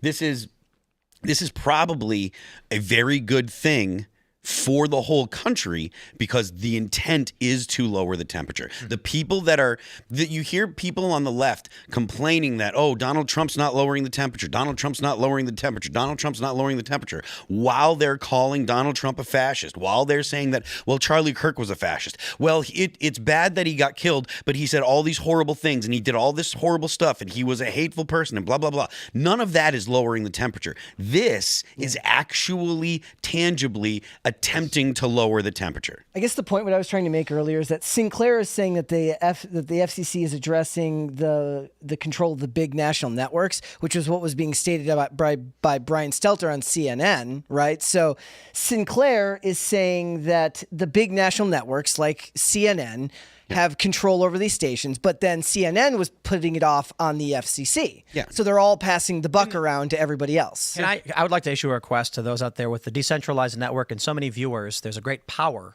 in so many of you working together. I would ask that you go to timcast.com, join our Discord server so we can work on these communal projects, because what I'm about to ask requires a bit of coordination. How about we pull up every quote from every liberal who fought to get Tucker Carlson kicked off of Fox News? All of the statements they issued where they said he should be fired, and then went to all the advertisers and got all the advertisers pulled. They have no ground to stand on when it comes to Jimmy Kimmel, because they fought so hard to kick off Tucker. Why should I listen to anything they say now? All because he wanted to talk about the green M&M's go-go boots. I know. He said, why isn't the M&M sexy anymore? And they took his job. It's a very salient question. To be fair, even Seamus made fun of Tucker for that one. Why isn't the green M&M sexy anymore? That radicalized me beyond belief. Yeah, I want my sexy M&Ms back. The woke left took it from me. Took her high heels away and they gave her little flats. Come on. New war on Christmas. But in all seriousness, to Roseanne as well. Yeah. It would be great if someone could put together a little video showing every. You know what we need? We need like Brian Stelter being like, this country is less free. They're coming for our speech or whatever. And then you could play the Curbed theme and then show all the time Brian Stelter cheered for like Roseanne or Tucker getting fired. Like, am I really supposed to buy into a world where Brian Stelter's like, I disagree with what you say, but I defend it? Yeah, right? Like, sure, Jan. Well, they shut down Parler because they claimed it was supporting terrorism or something by letting. They said that that's where the January 6th people organized, even though later it came out they organized on Facebook. Which brings me to this story from Time.com. CEOs of Reddit and Twitch called to testify to Congress on radicalization in wake of Charlie Kirk killing. Anybody who's ever gone on Reddit knows that it is a hotbed of radicalization for the left. YouTube is, and they lie. They've always lied. They claim that all these platforms like X or whatever were radicalized people to the right. It was never true, and we went over the data over and over again. So let me tell you something really, really funny. We launched I got a new channel. It's youtube.com/@TimPool. I got a video it's called Hyped. That's what they're calling it. I had no idea what this was. It's got like 200,000. It's called It's Time to Bring Back Exorcisms. I found something really funny. We launched this channel because I believe YouTube has put coded censorship on this channel as well as many others, making it difficult to get recommendations or to be found. I believe that since the Biden era, they have remained on these channels. So if we make a new channel, it will be free of this. Well, the videos that I've put out, I'll say it like this. I put out a video on this channel, on Timcast or Timcast News. They spike in viewership and then die. That's the life of these videos. On the new channel, it's like it used to be. When I first launched my channel on YouTube, it would spike, it would go down, then it would go up, then it would go down, then up and down, and eventually slowly fade out. Maybe later on, spike back again. That's what my new channel is doing, indicating that YouTube, also a hotbed of radicalization, still has the censorship active. Well, now Reddit and Twitch are going to testify to Congress, and Hassan's freaking out. He's like, Twitch doesn't even have to do anything with this. Why why? Oh, boy. You know why he's freaking out? Because the Congress, men and women, at least the conservatives, are going to say to the CEO of Twitch, Hassan Piker said this. Gut him, stab him, stick a knife in their belly, things like that. I can't even repeat some of the things that Hassan Piker has said on his show. And he's freaking out because the CEO of Twitch is going to have to answer for all of that. I just want to point out, until they get the CEO of Kick, again, Destiny's dodging a bullet. That's true. I guess Kick isn't big enough. I don't know. But maybe they're just probably. But Kick is where the people that get kicked off of Twitch go to because they're allowed to be irreverent or whatever, you know. I bet if I pull up Reddit, go to r/news, and let's take a look at what we got. Just ABC suspends Jimmy Kimmel. How much do you want to bet all of the comments are going to be left aligned? Just be straight up people calling for more murder. Has there ever been a person whose death and remarks about it have caused so many other people to get canceled? Meanwhile, Brian Kill the Homeless Kill Meat is still on the air. Based. Yeah. Wow. Now Colbert's chance to go scorched earth and get pulled mid-monologue. It's not like he has his show after this season anyway. But he just won an Emmy. Guys, hear me out. Colbert says left-wing things. What is he going to say that could get him pulled? Like what is he going to say? Yeah, that he hasn't already said. Unless it's like just straight up, like lying. Just starts I mean, bro, about, I really want to watch his show now. It is going to be bro. It's not even fair to call it thin ice that he's walking on. He's like it's a pool of water. It's like he takes any step in any direction, he falls in. What's he gonna do? He can't do any of these. He can't do literally any joke. The news cycle right now is this: what will he say about it other than to agree with the right? And then what jokes can he make? How much you want to bet his jokes are going to be totally unrelated to anything? And he's going to be like, I bought some bread today. It was stale. Guess there was a hole in it. You ever have stale bread? Put it in the oven. And we're going to be like, what? No, the funny thing would be like, he finds out later he's really good at telling those types of jokes, and all he had to do is get away from the political stuff. Delivery is actually amazing, and people genuinely laugh. The ratings spike super high. They're like, holy crap, this dude is actually funny when he's not being a dork about politics. Talking about M&Ms being sexualized, and it's a smash hit. What can he starts taking Tucker bits and redoing it. Yeah, what can he joke about? Like phone book jokes. Honest question, what can he joke about? I bet he's going to joke about, you can't even joke about the Emmys? That just happened? Yeah. Because that lady went up there and said free Palestine. Yeah. So it's like... Well, she said F ICE. Free. Yeah. Exactly. No, but What's you Colbert can make a gonna say? joke about that, because why are you bringing up like your favorite football team around foreign wars and like immigration policy? Like that was actually something that I found funny. I'm like, why did you couch like your favorite sports team right next to the really serious issues? Because these are unserious people. You could make fun of her. You actually could, but you don't have the balls to do that because you don't actually want to take on that narrative. She was literally like, "Go birds." By the way, there's like a genocide going on, and then the money that's going to poor children just crashes through the floor on the right. Did you see that part? That they had a charity clock on there? Like if they kept their speeches under 45 seconds, they gave more money to the Boys and Girls Club, but they ended up losing money because none of the celebrities could shut the hell up. Like eventually, like CBS or whoever it is that hosts is like, okay, we'll front the money because like, nobody would shut up. Who watches those things? Nobody. Demented, tormented, and search volume was good on Google, so I guess nobody watched it and then just Googled it in the morning. They watched the clips. They watched the like right. X is probably where the most views get seen because people watch the stuff clipped out of context. This is crazy because Seth Meyers is in trouble. Oh yeah, right. He's still there. Colbert's show's already canceled, but look, he's losing. Was he losing $40 million a year? Probably. They're like, we're not going to renew your contract. Give them a morality clause exemption to be able to terminate right now. I bet they will. Nobody watches his show. To be fair, Colbert and Kimmel get about 2 million in their ratings, and you might be saying, Tim, that's so many people. In the key demo, it's like 200,000. And yeah, in the 18 to 49 demo matters less and less these days because there's no 18 to 49 people watching terrestrial television anymore. Well, the demo matters. It's just when you do your ratings, you're going to count all of your views across the board, including TV or otherwise. But the show doesn't even pull in that much on YouTube or other social media. No, the Kimmel actually does pretty crazy numbers on YouTube, like in the billions of views and stuff. Like that's where they're getting. I mean, his channel has billions of views. Yes. But what are his videos getting? 100K? Well, it's like what they brought back. Jon Stewart, right? He came back because the social media engagement was really good. It's because YouTube puts him on the front page for default. Yeah. Well, yeah, so they automatically default to all the late night shows. This is massive. I'm pretty sure YouTube trending is gone. Because I go to YouTube Trends and it's like is gone, doesn't load anything anymore. Maybe that's just my account, but I'm pretty sure I tried on a private browser. With Jimmy Kimmel no longer having his show, he's not going to produce YouTube content. He's not. How's he going to afford to? There's no way you make enough money on YouTube for that. So that's gone. What's YouTube going to put on the front page? Like what channels will it just be? CNN, regular news channels. It's like the airport. I don't think even CNN is getting that much Beast. play.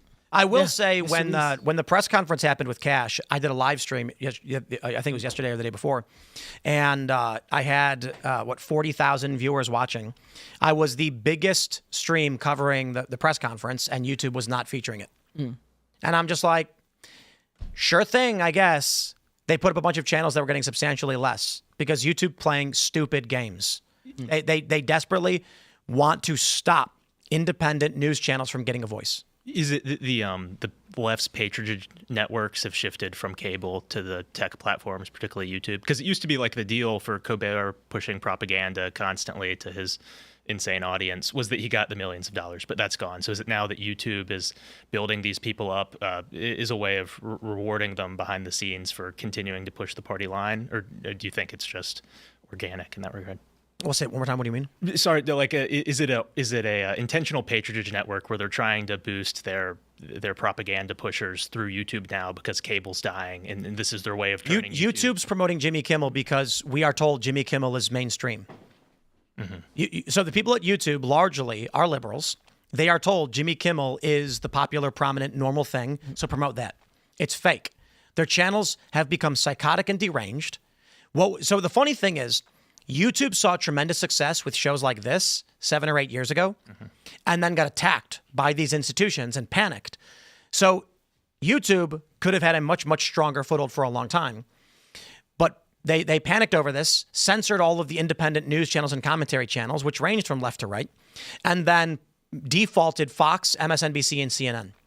And they said, we'll just do that. Yeah, they were talking about authoritative news sources and pushing away from it. So you no longer got recommended my videos. I was getting massive views, and then they censored me and everybody else. And to be fair, like my channel still did really, really well, was still growing, but they locked us out. It's called the small room, what is called the small room shadow ban. They lock you so your channel can't grow anymore. And I believe those censor locks still exist on this show and the other channels that I have, which is why I launched a new channel, which now seemingly doesn't have it. One of the latest videos I did has a tag on it that says hyped. So it's being promoted massively, and it got 200,000 views, and there's 40,000 subscribers. And they're saying, wow, this must be great content. Yeah. Because now they're not censoring. Now there's a clear victor. We won. Jimmy Kimmel is gone. These late night shows are not popular. They are not mainstream, and the election proved it. And I think YouTube is now starting to realize there is a new world in digital media, and these channels do not represent the heart and soul of this country. And they're relics of how these things are produced. I mean, they have 100 writers on these shows. Like when Jimmy Kimmel says, like, I said nothing that I have to apologize for, it's like, you didn't say anything. Like 100 writers said that, and you just parroted whatever the hell you were told. Well, you're seeing like all across the tech space, just this huge, I guess you would call it a containment breach of right-wing thought. I mean, Elon led the charge with taking over X, and then I think all these companies realized, oh, there's actually a monetary incentive to just let people like engage with the content they want to. Because yeah, if you scroll Instagram Reels now, you're gonna see like some of the most right-wing edits you've ever seen in your entire life, and it's massive engagement. So I think Meta is happy to just sit there and be like, I mean, look, we're in the black. This is great. Just let them cook. Well, and once one is a relatively free speech platform where people can go there if you start booting them off, it really, I think, to your point, disincentivizes the censorship model because they actually can just leave. Well, I mean, like TikTok is like still just kind of the TOS is still very vague and kind of random who they punish. So everyone's transitioned Instagram Reels because it's like, I mean, it's still bad, but it's a little bit more clear, and you're actually going to see, you're going to see real people on there versus TikTok. The only people that can fly under the radar are just like anonymous people like stealing each other's content. So like, yeah, all these companies are realizing, oh, the incentive structures have completely changed around, and they're having to get in line. I think that's in large part due to Elon.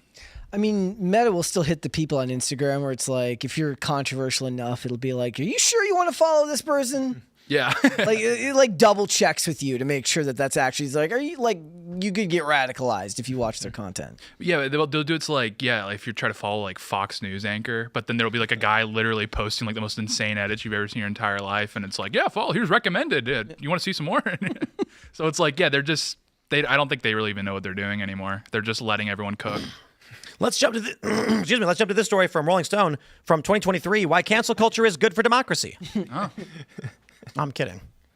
It's there though. It's a real story. Yeah. To act as if the left has not only been vocally for cancel culture, they have been the people that were absolutely demanding cancellation of anyone that spoke against the left's narrative, and to behave as if they haven't, and to be, oh well, now you support cancel culture, blah blah blah. Again, contextually, this is a totally different animal with the situation with Charlie Kirk. This is a murder of an innocent man by a terrorist, and they're like, oh, how can you cancel people over supporting terrorism? It's ridiculous on its face. I'd like to jump to this video of Nick Fuentes, because if there is ever anything that proves the Large Hadron Collider has fired up and we have entered an inverse reality, there are a few stories. Jimmy Kimmel being fired, Trump designating Antifa a terrorist organization, and then this video that, to be fair, I can't even tell if these things are AI anymore, but people are saying this is actually Nick Fuentes. Listen to this.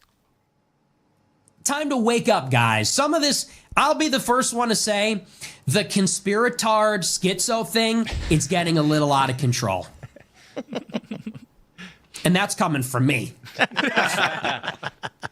I mean, it's like we are truly through the looking glass. When Charlie Kirk is assassinated, people blame Israel. I, who fought Charlie Kirk because he was pro-Israel, am being said to, I'm being said to be covering up that he was killed for this miraculous conversion. If Ben Shapiro was taken out next, and God forbid, would Israel be behind that too?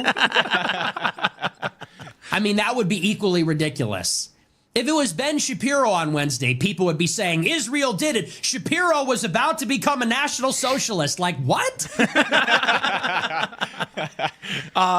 Nick Fuentes, voice of reason. I saw this video, and someone asked me if it was AI, and I'm like, honestly, I don't know anymore, because Nick Fuentes is like, I was challenging the Israel narrative on Charlie's assassin, and people said he was covering it up. I did like a 46-minute breakdown on all of these stories where they're claiming that Charlie was fighting with donors, he felt blackmailed, and I'll give you the real simple version. Some of that seems to be half true. Like, there were donors who were concerned about the current state of support for Israel, and Charlie was moderate conservative, so he had similar views to many conservatives, which is, I don't know why we should be funding these foreign wars and getting dragged into it. However, I think it's very obvious to anybody who's ever watched anything from Charlie, he was extremely pro-Israel. So I agree with Nick Fuentes on this one, in that it is ridiculous to assume Israel did it, and I don't get the point. I mean, it's just deflecting from the obvious that far leftists who had a real motive that we've been warning about for so, like, don't walk away from solving the puzzle, okay? We've been complaining about the far left threat of violence. I have been threatened by the far left. I've never been threatened by Israel. I've never been threatened by groypers. It's always the far left.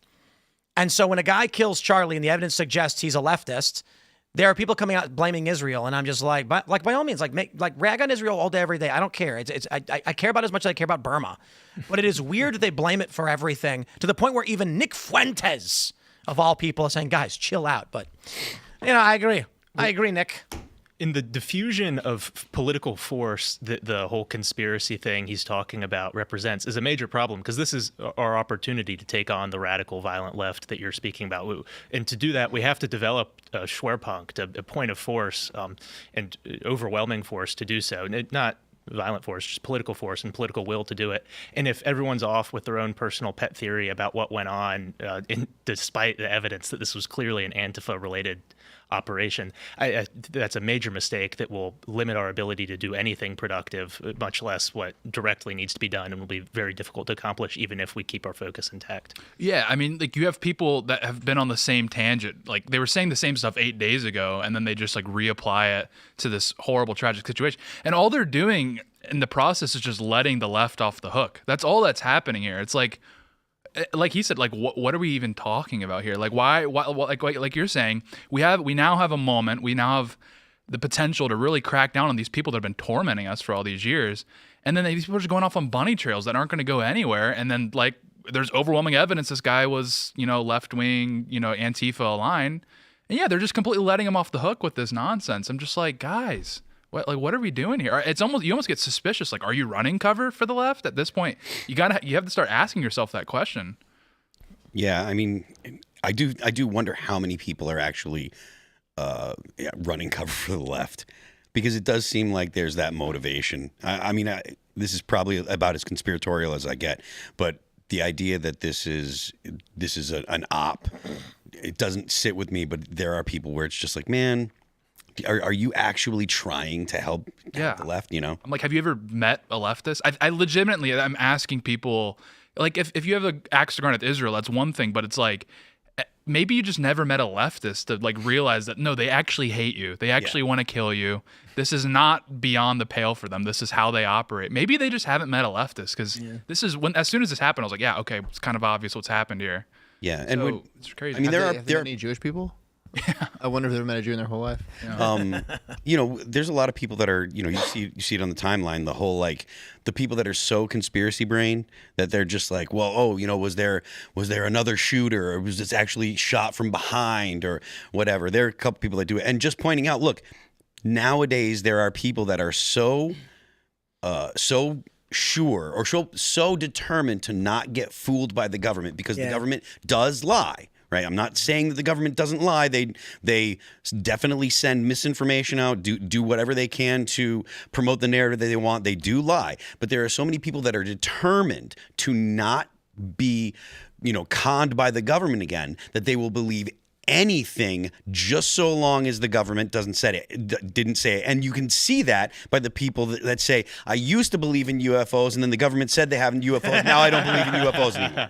It's kind of like that's really what happens. It's kind of the natural reaction of what's happened after the institutions fell, right? Exactly. Nobody believes at the colleges anymore. Nobody believes the government anymore. And they shouldn't. Yeah, it's completely reasonable. Exactly. The lack of trust and authority means that you have to look for it elsewhere. And unfortunately, that leads you down dark paths. If you don't have the time to go actually investigate all of this stuff, you're going to it's like not being able to see the forest through the trees. The real conspiracy is sometimes the government tells the truth.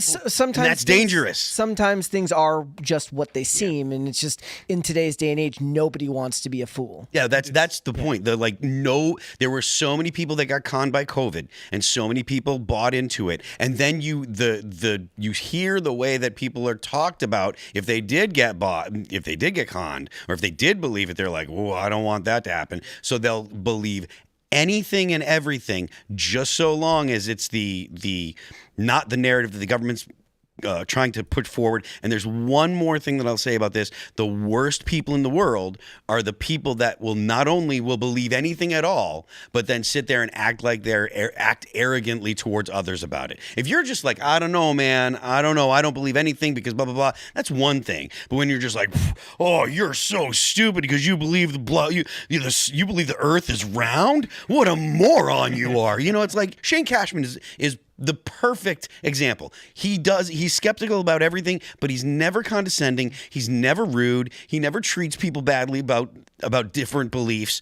And he doesn't even believe clouds are real. I think Dean Haglund, he was on the X-Files back in the day. He was on a podcast once. He said, the problem with being a conspiracy theorist is if you're right, all you get to say is, I told you so. Literally, yeah. That's really the worst possible thing imagined. The government covers up the worst thing you've ever thought of in the entire world. Turns out to be right, and all you get to say is, I was right. Well, and another thing is, I think a lot of this is the need for politics to be entertainment. Yeah. Where it's not that this is a serious moment requiring serious political thought and doing things that will have long-term repercussions and need to be dealt with that in mind. It's instead, no, I want to be entertained by some nonsense I made up, and to be entertained, I'm going to continue just coming up with things and pushing things that aren't serious. And I think that's a huge mistake. Well, and to be fair to these people, we're coming out of the Biden winter, we're coming out of the Obama years. So it's like they kind of have been trained and rewarded in many aspects to be eternal contrarians. Well, just like gaslit. Or gaslit. So they're not used to the fact that we have the most right-wing administration probably in our lifetimes. Exactly. Certainly in my lifetime. And so it's I do give these people a bit of grace because they came out of a environment where being a contrarian was actually usually the best way forward. But we're in a different paradigm. Again, a leftist the person they have is clearly a leftist with the evidence presented. It's stay off Threads, everybody. Oh my gosh. I went on Threads, and it's just or Blue Sky. If I could explain with a sound, it's that's the sound of all of these posts. Pictures of Jimmy Kimmel. Here's one. Are you kidding? Imagine if this happened when Biden was present to a Fox News host, and they said that about Pelosi's husband. Imagine. Oh, I think this person's actually making fun of them. One of our guys is on there. Brave soul. Being against Antifa literally by definition means you are pro-fascism. Oh, they do that thing where they show like the Into the Jaws of Death picture from D-Day, and they're like, this is what Antifa look like. And I'm like, ask one of those gentlemen what they would think about blue hair dye and get their reactions. We're the good guys, and that's a proper noun. I have coined the term good guys, and I'm going to create a flag for a symbol of good guys, and we will be called the good guys. Yeah. And so literally, if you oppose the good guys, you're the bad guys. Yeah. That's how it works. So all of these... Yeah, all these people who are saying that good guys are bad means they're the bad guys. That proves it. Yeah. Sorry, guys. Libs owned. All right, everybody, we're going to go to your chats and rants. So smash that like button, share the show with literally everyone, But before we read your chats and rants, we got a great sponsor. It is Beam Dream. Go to shopbeam.com, BEAM, and pick up the Beam Dream. Oh, man, I love this cinnamon cocoa. It helps you sleep. It's got all the good stuff in it. My friends, we're constantly pulled in 100 directions. Between news, politics, work, and family, sleep was the first thing to suffer. Trust me, I felt it every single day. In fact, I got to be honest, I didn't even realize my sleep wasn't that good. Actually, I think it was okay, and I didn't know it could be better. And so, this morning, I woke up, jump out of bed, I feel really great. And I think it's because there's vitamins, melatonin, L-theanine, magnesium. I really think it was the magnesium for me, because I used to get really bad leg cramps skating. My magnesium was bad. So anyway, my friends, Beam Dream uses a science-backed blend of magnesium, L-theanine, and other natural ingredients to help your body genuinely relax and recover without leaving you feeling groggy the next morning. It's also got zero added sugar, just 15 calories, and it's already improved over 18 million nights of sleep for many people, myself included. I do drink this every single night. I have the brownie batter one because I finished off. I'll have to order some more. If you're struggling with sleep or just want to wake up feeling better, Dream has made a real difference for me in honor of Labor Day. Beam has increased the discount to 40% off when you click the link in the description below, and use code TIMPOOL at checkout. So go to shopbeam.com, shopbeam/TimPool. Legit shout out. And don't forget, my friends, join the Discord server. Go to timcast.com, click join us. Get involved. We have tens of thousands of people hanging out every day, collaborating, coordinating. They're having parties. You want to make friends? This is how you do it. We are going to be figuring out how to do these public events. So it's looking like the Culture War Live may still happen. I'm not going to be I talked to Alex Stein about it. My security says they don't know if they can secure it if I'm there, which puts the people at risk. So we'll figure this out. But we're working on our clubhouse, our cafe, and we want to create public spaces for you guys, the people we know and we trust and care about. And we want you to get involved. As a member of the Timcast Discord server, there's pre-shows, after-shows. If you want to learn how to code or get fit, whatever, they're there for you. And you can call in to our uncensored, members-only show on Rumble Premium. That's only for our Discord members, and that's at rumble.com/Timcast IRL. But for now, let's grab your rants and chats and see what you got to say. 70s says, maybe Jimmy can learn to code. Perhaps he could. I think he's a little too old, but maybe. Now with vibe coding, who needs to? Right? Rafflo says, I haven't liked Kimmel since he left the Man Show. Good riddance to him. I don't wish him death, but hopefully he ends up destitute like he wanted all of us to be. You can still watch Adam Carolla, though. Where does he go? What does Jimmy Kimmel do? I mean, he's rich. Starts his own YouTube channel. Or a Don podcast. Lemon. That's what they all do. They all start podcasts. Yeah. Mythos says, Grok states construction on the White House ballroom began 9/12/25. Just have to ask it non-political questions to get a straight answer. There you go. Making sense with Mikey says, Tim, it's as you predicted. They use AI to clip out the word, not from the phrase, not very well. So my prediction for AI videos is, for those that are not familiar, some of you may be, when Trump said there were very fine people on both sides, and I'm not talking about the neo-Nazis or the white nationalists because they should be condemned totally. I'm not afraid of them making an AI video. There's one recently of Trump, and he's like, the far left are going to be crushed. They're bad people. And everyone's like, oh, but it's like clearly AI. The scarier thing is when they change, when Trump says they should be condemned totally to some should be condemned totally. So then you see a video of Trump saying, there were fine people on both sides, and I am not talking about the white nationalists or the neo-Nazis because some should be condemned totally. The liberals will see the some statement, believe it's true, it's impossible to debunk, and they'll say he was defending them. Look, he said only some should be condemned. And then you'll be like, no, he said they, and no one will know. And someone who's there who have a false memory and be like, I'm pretty sure he said some. And they'll go, see, he was there. Yeah. And that's the terrifying reality of AI video, and it's getting better. Yeah. AI video is getting better every day. It is creepy. AI music, too. Yikes. Taiwan Cricket says, love the sinner, hate the sin is about the most anti-Bible concept there is. Is it? Love the sinner, hate the sin? Yeah. Yeah, love the sinner, hate the sin. Yeah, it's biblical. Yeah, is it anti-Bible? That was the whole point of like Jesus hanging out with whores and like, you know, like basically all of the apostles were terrible before they started following Christ. Yeah, you know? if he hated the sinner and the sin, I mean, we'd all be in a bit of trouble, I think, because we're all still sinners. Like even if you're Christian. Mason M93 says if South Park were still South Park, Cartman would be shot in the neck, Stan would become a Nazi in anger, and Kyle would cry about there being a worse one. I don't know if I agree completely. We haven't seen something so egregious. I mean, what since South Park has existed, have we seen anything like this? Did you see that Charlie Sheen called what happened to Charlie Kirk the JFK of our generation? And even that, I don't know if I believe, because we live in a time where we're so bifurcated and so polarized that there is no, like before, like we were talking about earlier, the toppling of the institutions. People had general faith in the government at that time. So it was there was a collective consciousness around the country that mourned what happened because we still had faith in our institutions, and we don't have that anymore. I don't know if there is such a thing as a JFK incident in the age we live in anymore because people are so divided. Well, and then the Kirk thing is beyond a physical government institution. It's the institution of civil discourse. Yeah, exactly. That's what was under attack, and I think that's why it's particularly horrifying. Because it's gone beyond like a 3-letter agency that we've lost faith in. We've lost faith in like the foundation. I mean, the culture of free speech. We got Jessica posted these blue sky. I don't know if this is Blue Sky or X or whatever. America has become a full-blown fascist state in under a year. Trump and his thugs now have 3 more years to build out state media. Not by chance that Vance jumped into Kirk's podcast seat the other day. Nexstar is also part of the state media plan, and Jimmy Kimmel both revenge and a warning. And I'm just like, I just don't care anymore. Just, okay, Trump, be a fascist, whatever. Like, I'm so sick of the left.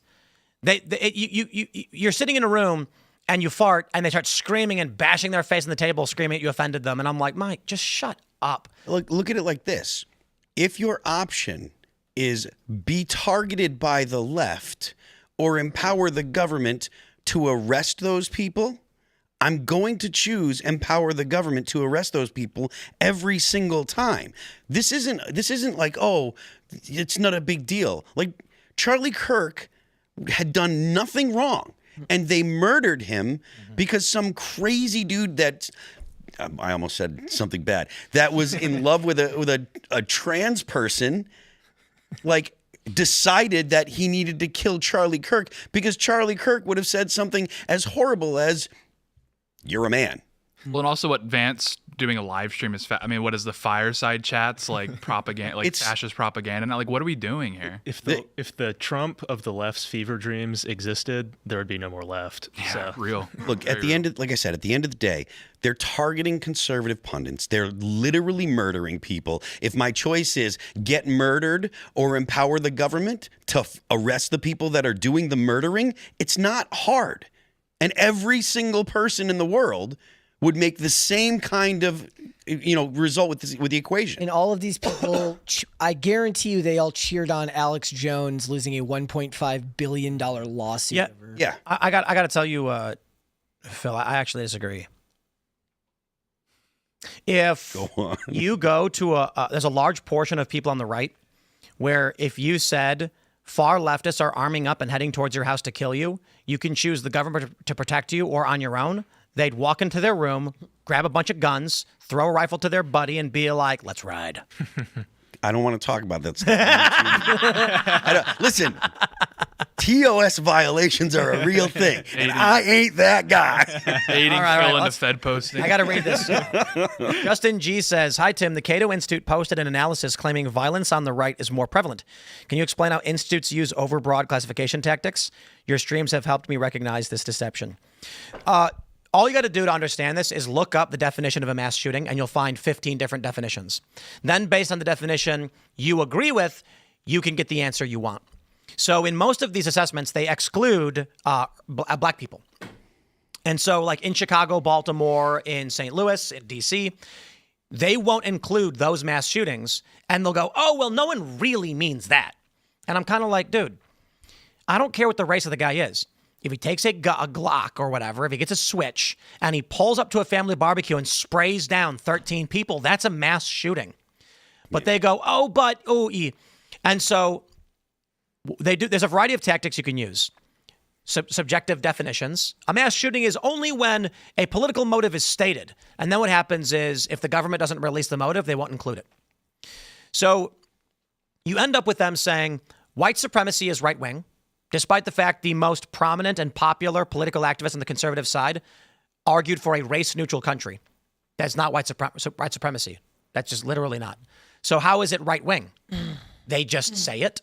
Go to any conservative at CPAC or whatever, and they're 99%, maybe 95%. They're going to be like, I reject all of that stuff. We don't care about white supremacy or racism. We're not about that. Our favorite Supreme Court justice is Clarence Thomas. In fact, I wish Clarence Thomas would clone himself, 12 of them, have 50 babies, and then dominate. Like, I got to be honest. If you went to your average run-of-the-mill conservative, and you asked this, if you ask 10 people, you're going to get 9 out of 10, maybe even 10 out of 10 answers. If you could clone Clarence Thomas, or Clarence Thomas had so many babies and grandbabies that all of Congress, the entirety of the Supreme Court, and the executive branch was all just Clarence Thomas's family, would you be in favor of that? And they're going to be like, yes. There's nobody better. And I want you to take economic advice from Thomas Sowell. Yeah, right, exactly. and the stupid thing is, like we typically don't even have to say those things. It's only because the left demands it and calls you racist that we're like, what are you talking about? Like, we don't actually sit here and be like, I like Larry Elder because he's black. No, we like Larry Elder because he's Larry Elder. We like Clarence Thomas for being Clarence Thomas. We also don't like Ketanji Brown Jackson. What does race have to do with it? Are their ideas good? So anyway, what they'll do is they'll define right in any way they want and then claim there's lots of it. So I'll do this. How about these inner cities? They're 80, 90% Democrat, right? That means gang violence is all leftist political violence. So let's, honest question, you guys, decentralized network time, Timcast Discord or viewers, how about you guys take a look at all of the crime of the past year and then make a chart where any shooting in a predominantly Democrat district area or neighborhood counts as Democrat political violence. And then you can make a chart showing political violence by political party. What do you think it's going to show you? It's going to be 80% Democrat. But do I really think that the reason a young guy in Chicago shoots another guy is because they're Democrats? No. It's because they were slighted, because they were offended, because they're selling drugs or whatever. But those are the games they play. It's all fake. All right.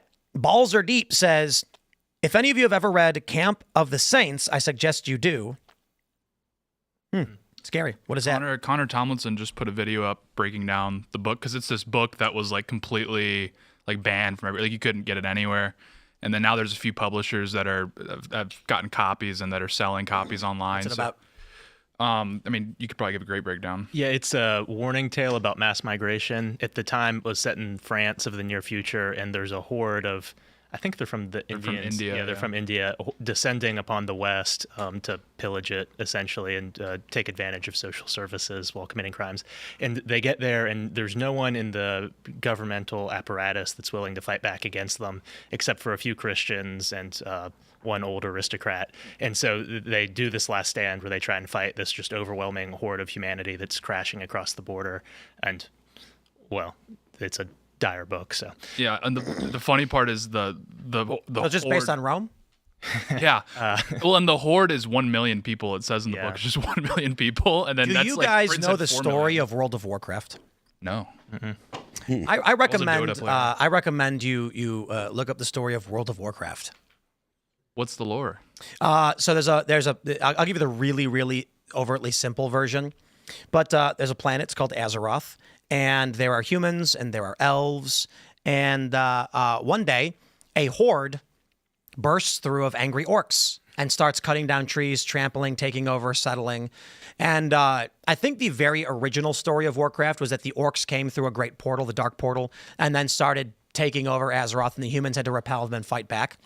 The story evolved quite dramatically to be that there is a fell, dark energy that possessed the orcs. The orcs were actually shamanic people. They were tribal and not crazy. But the gist of the story, basically, is that a horde of orcs come through a portal and start taking over, Azeroth and go to war. Camp of the Saints is where the quote you see all over X comes from, where it's, your universe has no meaning to them. They will not try to understand. They will be tired. They'll be cold. They'll make a fire with your beautiful oak door. Right. Yeah. So. But it's true. Mm-hmm. And it's not, I would say this, it is not denigrating to a group of people to suggest that they would eat cats or dogs. And I think it's actually offensive that liberals get offended by it. When liberals were like, how dare you accuse them of eating cats and dogs? And I'm like, have you ever been anywhere in the world? They eat roaches too. Yeah. Right? Bugs are food.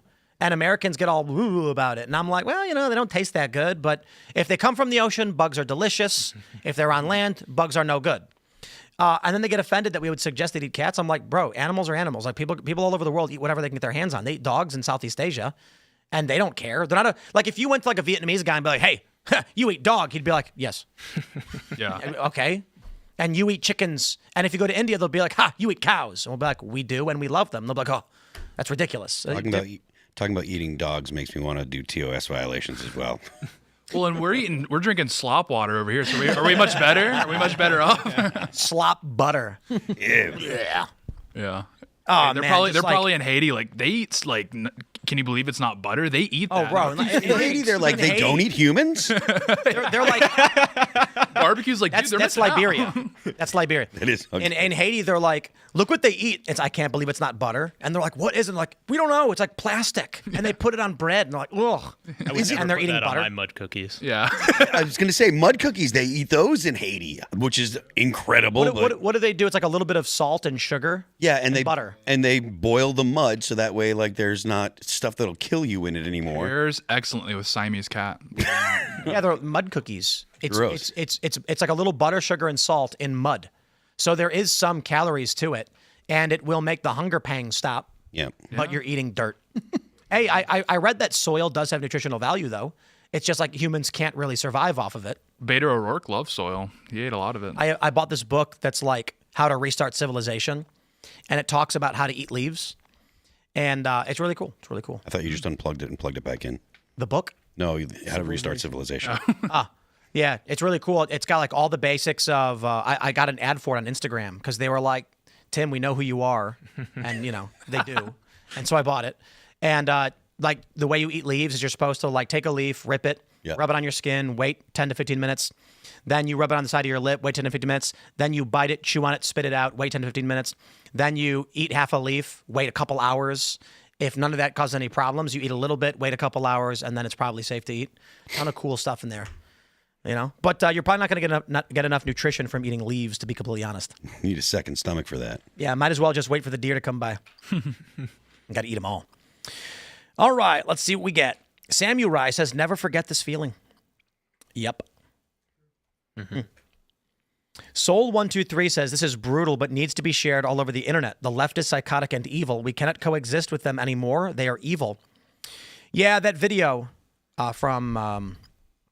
that was posted from Frank Turk, I think was his name. Yep. One of that's one of Charlie's real good friends, and it's a horrifying video, and that's why it's unacceptable. Look, Hollywood Reporter said Jimmy Kimmel was not going to apologize. Like, we are at a crossroads in this country. We are. This is it.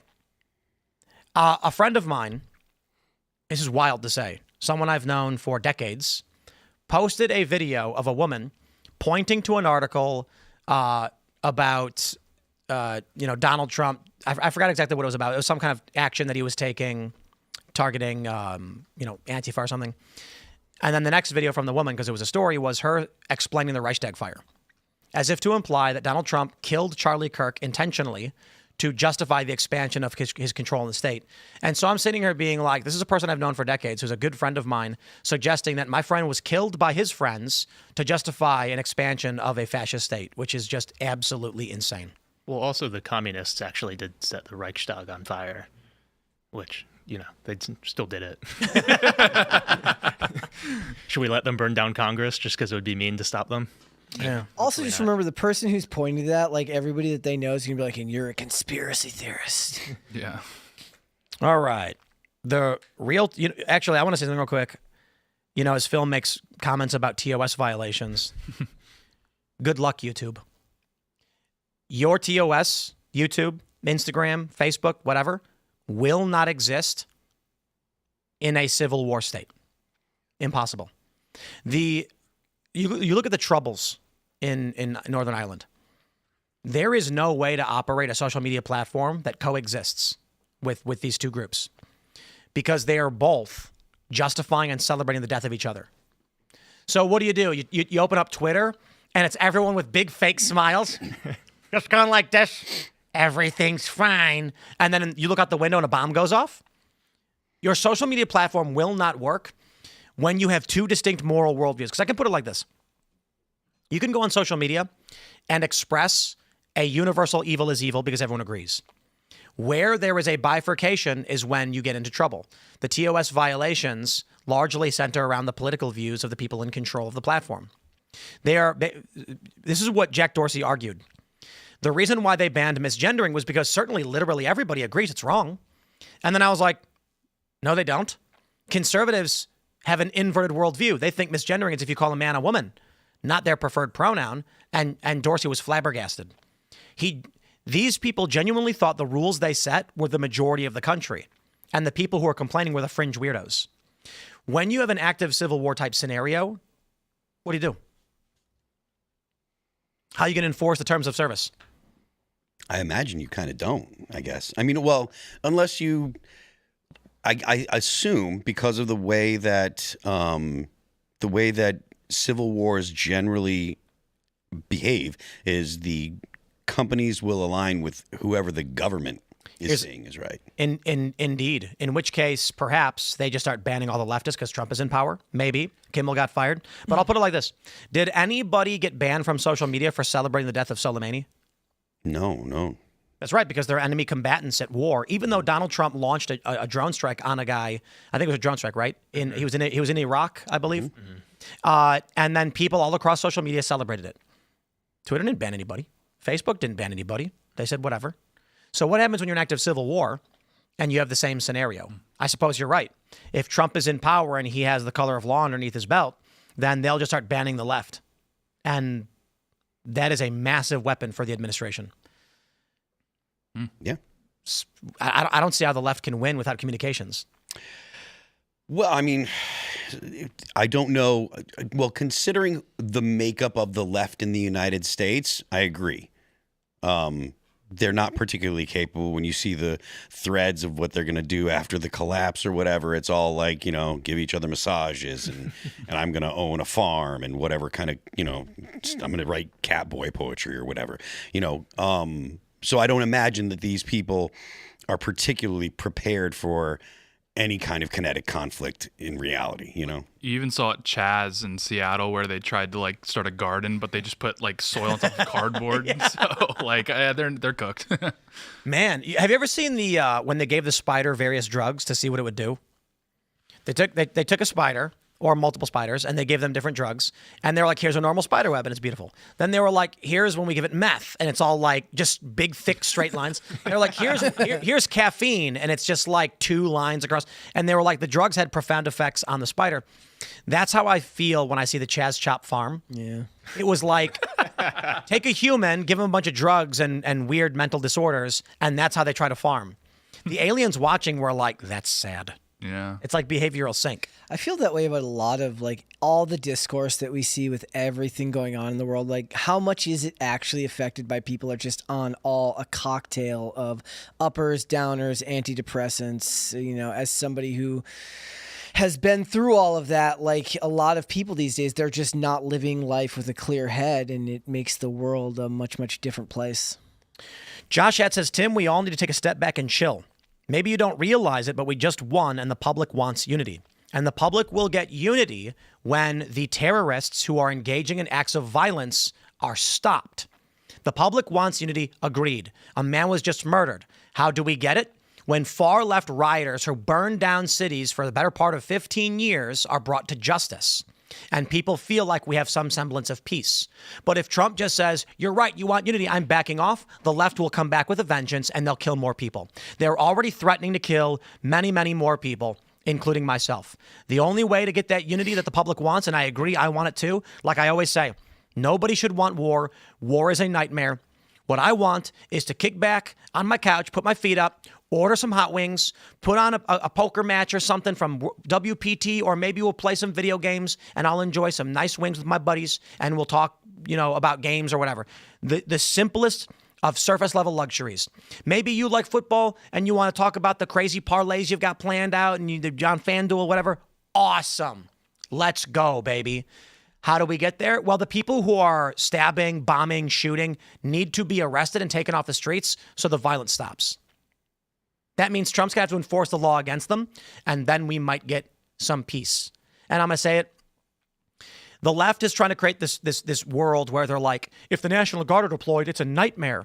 No, if the National Guard are deployed and they start pushing people around and unjustly searching and stealing your stuff and forcing money from your pockets, that's a nightmare. The National Guard walking around happens literally all the time, and they don't cause problems. So there's a difference between deploying law enforcement and corrupt law enforcement. Now, I understand the libertarian fear that if you have National Guard out for too long, eventually you will get corruption. For the short duration, I'm not so sure that I'm worried about that right now, because the alternative is dying. I'd prefer not to. I've grown quite fond of living.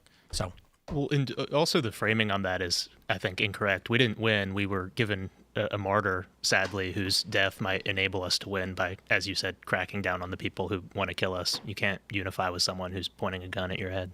And what's terrifying is that the left succeeded by pushing the line slowly. That's how they were gaining ground consistently, because it was scary enough to where you didn't want to fight them, but they weren't massacring people. Then this guy killed Charlie Kirk, a moderate guy, a debater, and it's terrified everybody. They pushed too hard and the line broke. And now Trump is like, that's it. You've pushed too far. So I say, fine, let's get some law enforcement. But my friends, we're going to go to that uncensored members only portion of the show, which is going to get hot. And that is an understatement. Because of this designation of Antifa, there's a lot we need to discuss. And we want to take it to a platform on Rumble, so where we can have freeform discussion without fear of censorship or reprisal. So go to rumble.com/Timcast IRL. Sign up for Rumble Premium. The first couple minutes, we give you a free preview, but then it's going to switch over to paid members only. And we hope you join Rumble Premium so that these conversations can happen. It's extremely important because communication is the most powerful tool in any conflict, and that's a fact. Crazy. The stories of human communication in warfare is really awesome. Drums, trumpets, then radios, satellites, hidden letters and jackets on motorcycles. Communications is key. So, my friends, you can follow me on X and Instagram at Timcast, but also join the Discord server. If you want a permanent location to hang out and communicate with like-minded individuals, and you want to support the work we do, timcast.com right now. Click join us, sign up, get in the Discord server, and let's talk. How about you, sir? You want to shout anything out? Yeah, if you are interested in this sort of thing or colonial history, check me out on Substack. It's theamericantribune.news. I write about stuff like this all the time and post about it on Twitter. But I think you'd find it enjoyable and interesting, even if it's about depressing and sad subjects like this. You can find me on X and Instagram at RealTateBrown. Give me a follow there. Guys, if you want to follow me, I am on X and Instagram at Brett Dasovic on both of those platforms. But what you should do is check out Pop Culture Crisis. Me and Mary are live Monday through Friday, 3 p.m. Eastern Standard Time, which is, of course, noon Pacific. See you there. I am Phil That Remains on Twix. I'm Phil That Remains Official. No, I'm not. Not anymore. You can follow the band All That Remains on YouTube, Apple Music, Amazon Music, Pandora, Spotify, and Deezer. Don't forget the left lane is for crime. You're not Phil That Remains anymore? No, not Phil That Remains Official on Instagram. I don't have the Instagram anymore. So. Oh, all right, everybody. Again, we'll see you all at rumble.com/Timcast IRL. Thanks for hanging out.